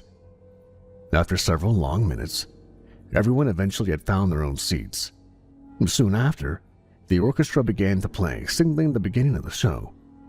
Occam Cobb emerged from the backstage smiling and then bowing. For a moment, his eyes caught Jonathan's and he rendered a slight nod in his direction. From then, the show went on as planned, with Jonathan breathlessly watching all the performances conducted. After the show, Jonathan returned to the backstage to meet Occam. The magician was there and instructed a new trick for him to learn as promised. This continued throughout the week, with Jonathan practicing hard on his newly learned tricks when he could. He returned every evening to watch the show and later performed the trick he was taught in front of the magician to receive any necessary critique. One evening, after Jonathan's time with Occam had expired, he lingered behind. He hadn't forgotten about the strange event he had witnessed the first night. Furthermore, he was too afraid to question the magician about it, fearing he might anger him. Instead, Jonathan wanted to witness the magician conduct the act in its entirety. After viewing many of his shows, he began to suspect the Occam transporter was tied to the event. He remembered the series of knocks Occam did and realized that he did so every time for that particular performance, and it was always done in the same manner. Jonathan just needed to see it one time to confirm his theory. Hiding behind one of the clothing racks, he peered inside the room. Inside, the man was simply reading the newspaper. An hour or two went by, and Jonathan's legs began to feel a sharp cramp of pain from standing so long, but he ignored the pain. He needed to see this. Finally, Occam checked his pocket watch. Afterwards, he took up his dress jacket, pulling it on, ensuring it was properly fitted. From there, he approached the mirror. He issued 2 quick knocks near the top, followed by a delayed one in the middle. Next, he issued 2 final knocks slightly lower below the first 2. Jonathan watched in bewilderment as the man took a step into the mirror until his entire body had disappeared. The mirror rippled momentarily before settling into its solid stance like before. He couldn't believe it. He was right. The knocks were the same. It was how he was able to transport himself on the stage. He walked up to the mirror, seeing his reflection stare back in amazement. A light, cool breeze met with his face. Once again, he felt a chill fall down his spine until feeling the gentle brushing across his skin. It felt stronger than before, as if several more fingers were eerily caressing his skin in long strokes. He shivered out of impulse, attempting to brush the feelings away. He bit his lip again. Curiosity had fixated its roots unfathomably in him. He needed to know what was behind it. Raising a shaking hand, he began to mimic the knocks of the magician. Upon issuing the final knock, he could tell the mirror had changed. It was no longer just a mirror. He held up his hand to the surface, slowly edging towards it. He could feel the draft against his hand, the feeling of many more ghostly fingers brushing against it. When his hand finally met with the surface, it felt like it was being submerged into an icy pool of water. The mirror rippled across, distorting his reflection. This was it, he thought. He closed his eyes and stepped forward, completely submerging inside. Jonathan stumbled in, reaching the other side of the would-be door. At first glance, he thought he had forgotten to open his eyes, but realized that he had done so after blinking a few times. The world around, everything was completely black. His eyes could not distinguish if the ground existed or if he was floating in an ocean of nothingness. It all seemed like one. The same waft from before streamed around him effortlessly. Its invisible fingers now evolved from caressing his skin to tapping as if someone or something was trying to gain his attention. With each tap, he spun around, his heart colliding against his chest, expecting to meet the face of his would-be tormentor, only to be met by the perpetual void around. The taps grew in frequency, touching him all over. The more they did, the more they felt like hands. Hands that were brushing, caressing, and grabbing. He couldn't help but jolt in fear to every direction he felt. Each sensation felt new, never like the other, only instilling more terror. His eyes scanned in horror at every angle, but darkness was all he could see. At moments, it felt like his eyes could perceive a strange figure or shape before him, but when he blinked, it mended back to the same veil of black. It wasn't just the hands that were tormenting him. It was the obscuring darkness, too. He could feel his stomach churn, feeling nauseous as if the world around him was spinning, not him. Even his head felt light. He needed to get out. He couldn't bear this world any longer. He couldn't control his breathing. Was the area getting smaller? Was it even as big as he thought it was? Maybe it was all just a room, a small room, and he was trapped inside. He reached around, hoping to feel the entrance for the mirror, but all he could feel was empty air. His heart's tempo was now an echoing crash against his chest, beating in his ears like a ceremonious drum. He flung his arms around helplessly, hoping to feel for anything. Without warning, he felt something forcefully grab his hand, yanking him forward before harshly letting him go. He immediately shrilled out in horror, falling back and shutting his eyes. Tears managed to escape through his eyelids. I want to go home. I want to go home. I want to go home. I want to go home. He repeatedly whispered to himself, rocking softly. Hesitantly, he slowly opened his eyes, ready to gaze upon whatever horror had grabbed him. Yet, his eyes once again only met with the teasing black obscurity. He wanted to believe nothing was there, but his senses had their own agenda, filling his mind with horrid anomalies in the abyss before him. There's nothing there, he thought to himself. He needed to believe it. Jonathan didn't know what to do. What was going to happen to him now? Was he going to die here? And if he did, no one, not even his mother, would know what had happened to him or even where to find him. A few more tears began to stream from his eyes at the realization of the inevitable hopelessness. Upon lifting his hand to rub them, he noticed a faint light across it. A light glow emanated from his hand. It looked as though his fingers were covered in ink or paint of some kind. Inspecting the ground, he realized the origin of the strange substance derived from whatever appeared to be a footprint. It puzzled him because he hadn't noticed it before. Perhaps his eyes hadn't adjusted yet. Looking even closer, he realized there were more footprints in a trail heading away from his location. It was Occam Cobb. It had to be him, he thought. A feeling of relief came to him, eager to find the magician. At this point, he didn't care if the man would be angry with him. He just wanted to get out of this place. He made his way forward, following the footprints. They curved in odd directions but continued to stretch onward. It felt like hours had passed as he followed them. By now, Jonathan finally realized that the tormenting hands had ceased. He wasn't sure why they had or when exactly their foreign touches had stopped. Maybe it was something to do with the substance he accidentally touched? Did the stuff somehow keep them at bay? It felt like more time had elapsed, and Jonathan was beginning to feel impatient, anxious to get free. The more he pressed on, the more he believed he would catch a glimpse of Occam ahead, but he never did. While walking, Jonathan couldn't shake the feeling that he wasn't alone anymore. It felt like something was watching him from the shadows, something with a malicious intent. He didn't know why, but it felt as if whatever was watching him wanted to inflict harm upon him. A few times he couldn't help but turn his head at what he thought were very faint whispers. They were so faint he couldn't decipher them, although he caught one word: stay. He was beginning to feel hopeless again until something ahead caught his eyes. He could barely make out the silhouette of a figure in the distance. It took a minute for his mind to register. It was Occam. Without thinking, he called out, hoping to attract his attention. Mr. Cobb! Mr. Cobb, wait! It's me! It's Jonathan! However, he already began to disappear. Tears started pouring out of his eyes at the realization that he was crossing back over to the other world. The world he knew. He would be trapped for sure. He attempted to race to the man's location, still yelling. In response to hearing the boy's voice, though, Jonathan heard a collection of frightening roars. He could feel their vibrations against his skin. All around him, he could hear the harsh pounding of feet, as if a stampede of large beasts were sprinting towards him. Whatever dwelled in this darkness, it was coming for him. He was now at a full sprint, focusing his eyes on the last location he saw Occam. The things behind him were closing in on him quickly, their roars echoing all around. Below him, Jonathan's eyes watched in horror as the glowing footprints started to fade before him. He could start to feel the tips of fingers touching his face again, now accompanied by the whispers.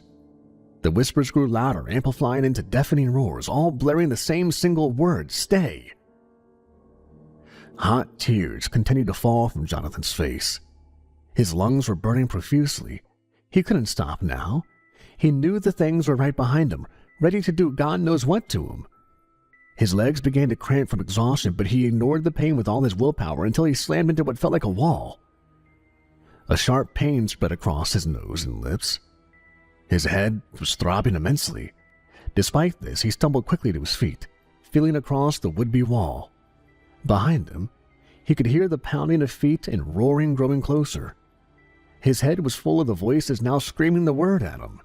The feelings of hands had escalated to painful grabs. They were squeezing him tightly, holding him back for the beings behind him. He screamed uncontrollably while banging against the wall to be let out, but was given no response.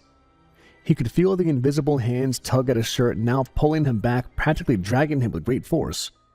He could feel his body begin to lose balance. When he glanced back, he could barely distinguish a large mass of black figures, blacker than even the world around, darting towards him. How could something be darker than this abyss? Suddenly, he felt a hand grab his arm and promptly jerk him forward through the wall onto the other side. Blinding light consumed Jonathan, throwing him momentarily into a realm of pure white. When the light subsided, his eyes came into focus upon the concerned gaze of a man before him. It was Occam Cobb. The remaining world came into view. They were in a room, a fairly big one.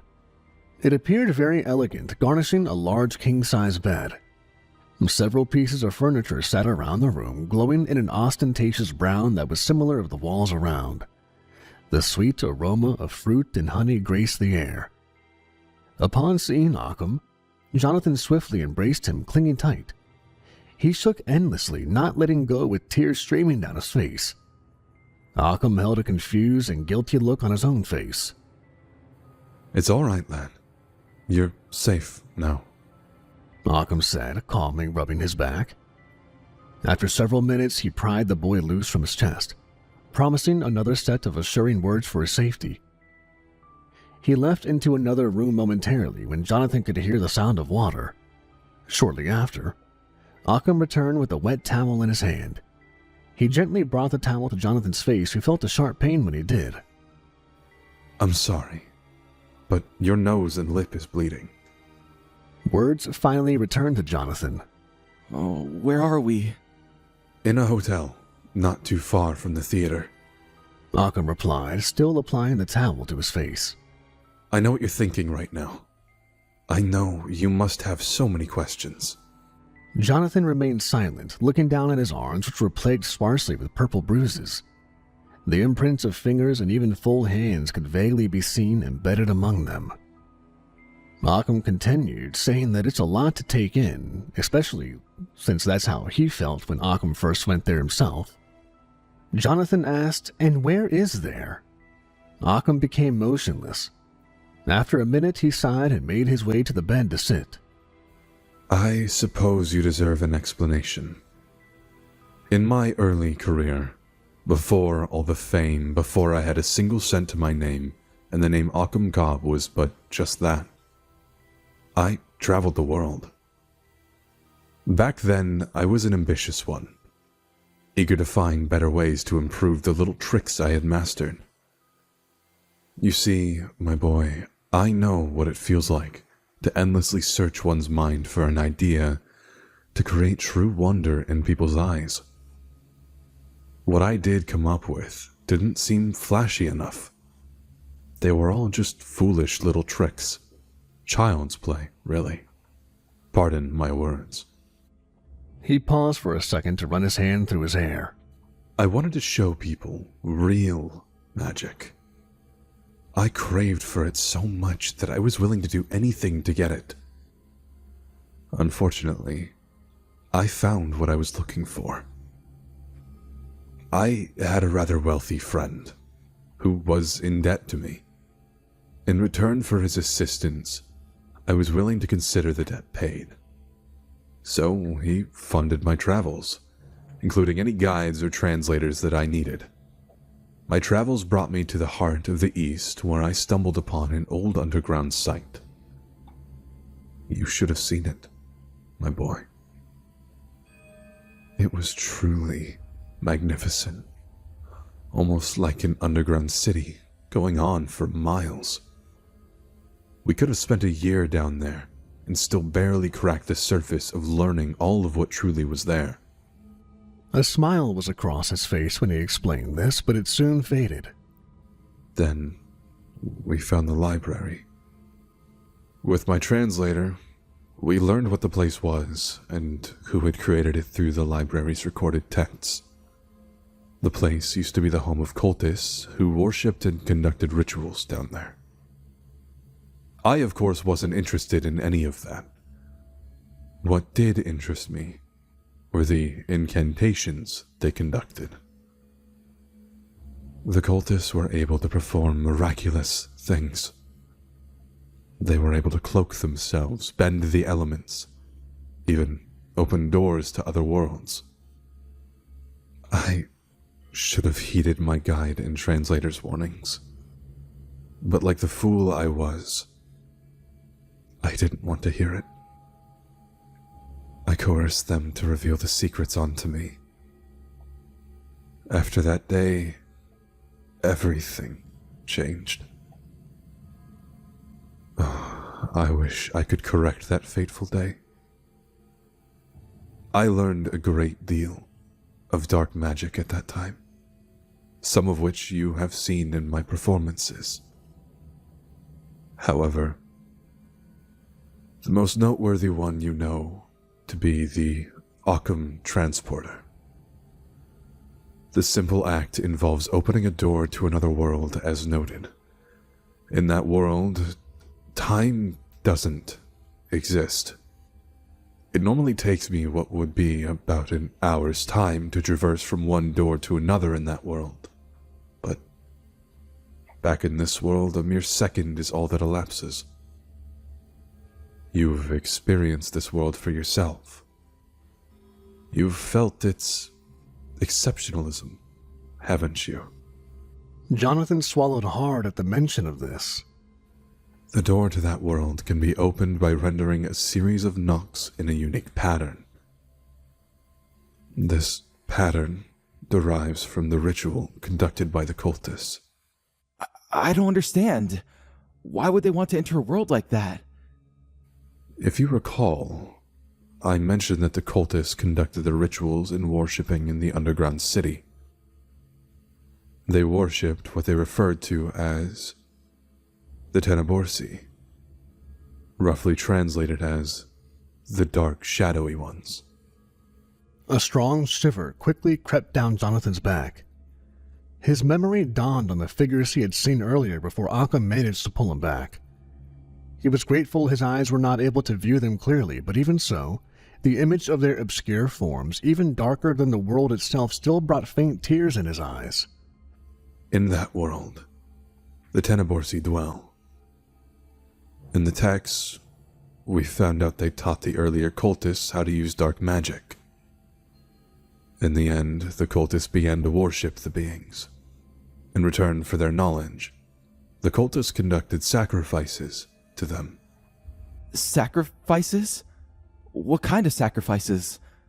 Occam paused for a moment before continuing on, ignoring the question. I began the study of the arts, learning as those cultists of past had done so. Soon, I was able to devise a way that would suit a performance in front of audiences without divulging the fact that I really was using magic. I don't understand. I saw you in that place. Those things noticed me, but they didn't notice you. Trust me, lad. They did more than notice you. Teneborsi are a greedy bunch, lad. They would sooner fight amongst themselves to obtain their prize. They act as simple observers, only in the beginning. When the time is right, they pounce, trying to beat the other from reaching their target. Jonathan gulped ever harder. They don't notice me because I veil myself in the same manner as the cultists. They had special material so that beings would know who the sacrifice was. I had this material applied to all of my clothes, although it doesn't last very long. I've done the same with my shoes. I'm sure you noticed my glowing footprints. Jonathan took a second to glance down at them. A brutal bunch. But those people were cunning enough to use special incantations in their footwear. This allowed them to find their way back from the darkness. There you see. Now you know all my secrets. True, but there's just one thing you haven't answered. Occam's frown returned, knowing the question already. The sacrifices. Am I right? Jonathan simply nodded. The magician took another long, solemn sigh. I am not a madman. I assure you. What I do without choice and in complete discontent. A few tears started to swell up in his eyes. The veil from my clothes, it only lasts a short time. A tear began to roll down his cheek. And those things, they cornered me one day. They threatened to... What they would do to me, I cannot put into words. His face was now in his hands, and he was bawling out in tears. Jonathan didn't know what to do, but for some reason his body reacted, placing his hand on the man's shoulder for comfort. They asked me to send the others in my place. If I did so, I could use the realm for whatever I please. More so, they would leave me unharmed. How did you... Jonathan began to ask, but stopped in his words, realizing the answer for himself. That's right, my boy. The second part of my transporter act. When I ask the audience to volunteer, I'm really asking for a sacrifice to those fiends. Jonathan backed away from the man. His thoughts sprung on all the people he had witnessed volunteer for the act. He even recalled wishing he could be a part of the act. What happens to them? I don't know. The cultist texts only mentioned that they couldn't take the light of our world. It's too bright for them. I simply know that people enter that world, but what returns in their place isn't a human being anymore. Another shiver fell down Jonathan's back. What do they want? At that moment, Occam gave Jonathan the most frightening look he had ever seen from the man. It was a look of pure uncertainty. I do not know. The awkward silence between the two lasted for minutes before Occam finally rose to his feet. He walked over to a table in the corner and proceeded to pour himself a glass of bourbon. The silence continued as he sipped on the glass, slowly staring off into space. Finally, Jonathan spoke out, unable to cope with the quietness. You should stop this. Occam appeared unfazed at the words, as if not hearing them. Jonathan repeated his words. In return, Occam chuckled to himself. If only it were that simple, my boy. But it is. You can't keep handing these people over to them. You're killing them. They are killing them, lad, not I. I'm simply a courier, he said, sipping his glass without looking back. Handing them over makes you as much of a killer as them. The words did not seem to sit well with Occam. He threw his glass into the wall before running up to the boy and grabbing him. I am no killer. I am nothing like those things. They do it. It's all them. It always was. His eyes blared like a madman, peering deep into Jonathan's as he shook the boy. Seeing the fear engulf the boy's eyes, he swiftly released his grip. I'm sorry, lad. I can't do what you're asking of me. Every time I enter that world, I am reminded of the horror I do. I can feel them touching me, feel their sorrows seep upon my face. I'm sorry. My hands are tied, and I don't know what to do. Jonathan placed his hand on his shoulder. You once told me to never forget why I loved magic, that my love for it would be the reason enough to help me through the rough times. What this isn't magic. It's evil. You know what to do. The man calmly looked at Jonathan, pulling away soon after. I'm sorry, child. I cannot do what you ask of me. With that answer, Jonathan reached into his pockets, pulling out the 2 decks of cards, his worn-out one, and the newer deck given to him by Occam. He handed the cards over to Occam, who returned a puzzled gaze. Afterwards, he slowly walked over to the door. It's my life or theirs, child. Occam muttered weakly with a trembling lip. Jonathan opened the door, turning around to the man. I know. I also know you lost your love for magic. You used to be Occam Cobb, the greatest magician in the world. You were my idol. Right now, it's your life you love the most. If this is where magic takes you, then I'm done with it, he said coldly, shutting the door behind him, leaving the man alone. He took his time walking home. While he did, he recalled the words his mother pushed on him the days before. She knew one day he would get over magic. And somehow inside, he knew she would be right, but deep down, it wasn't the reason he thought it would be for. The following day, the paper's headline read, "The Great Occam Cobb's final performance will be held tonight."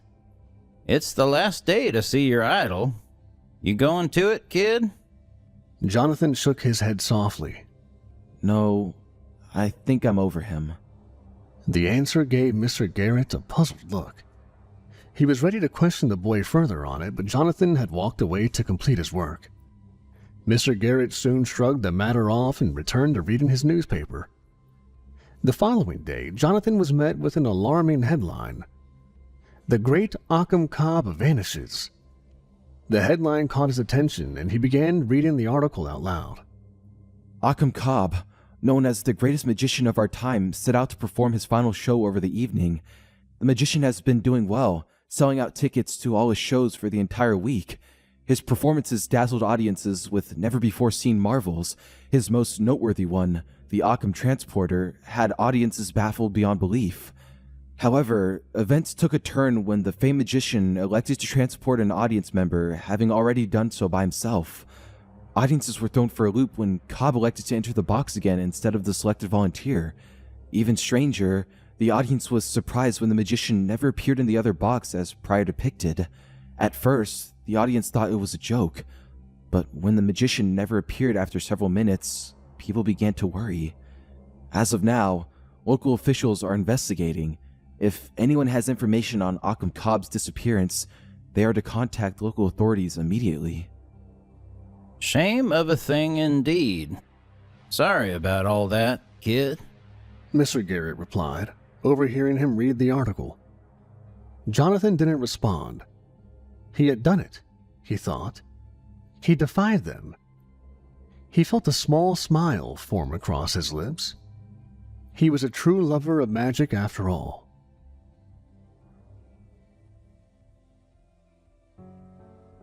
Many years later, Jonathan became a successful businessman. At some point, he managed to earn enough to take care of his mother. They moved away from the city, owning a nice house in the countryside. His mother, who no longer had to work long hours, spent most of her days attending the garden of the house. One day, Jonathan was in the city for business. While passing an old newspaper stand, he caught sight of the headline, "Be amazed as a man claiming to be the once great Occam Cobb performs tonight." The article struck Jonathan odd, but he shrugged it off, believing it to be a man honoring the legacy of Occam. Later that night, he decided to watch the show for old time's sake. That evening, he sat in the middle row. It wasn't as close as a seat he had as a child, but it was close enough. The show began with the orchestra blaring their ambitious instruments like he remembered. He smiled to himself, the moment bringing back nostalgic memories. Immediately after the instruments began playing, a man emerged upon the stage. He looked vaguely familiar. It wasn't until he stepped clear into the light that Jonathan could see him. When he did, his heart dropped and his eyes grew big. There, standing on the stage, was Occam Cobb, who appeared as if he hadn't aged a day since the last time he saw him. Even stranger, Occam appeared to squint many times, as if the light was too bright for him to bear.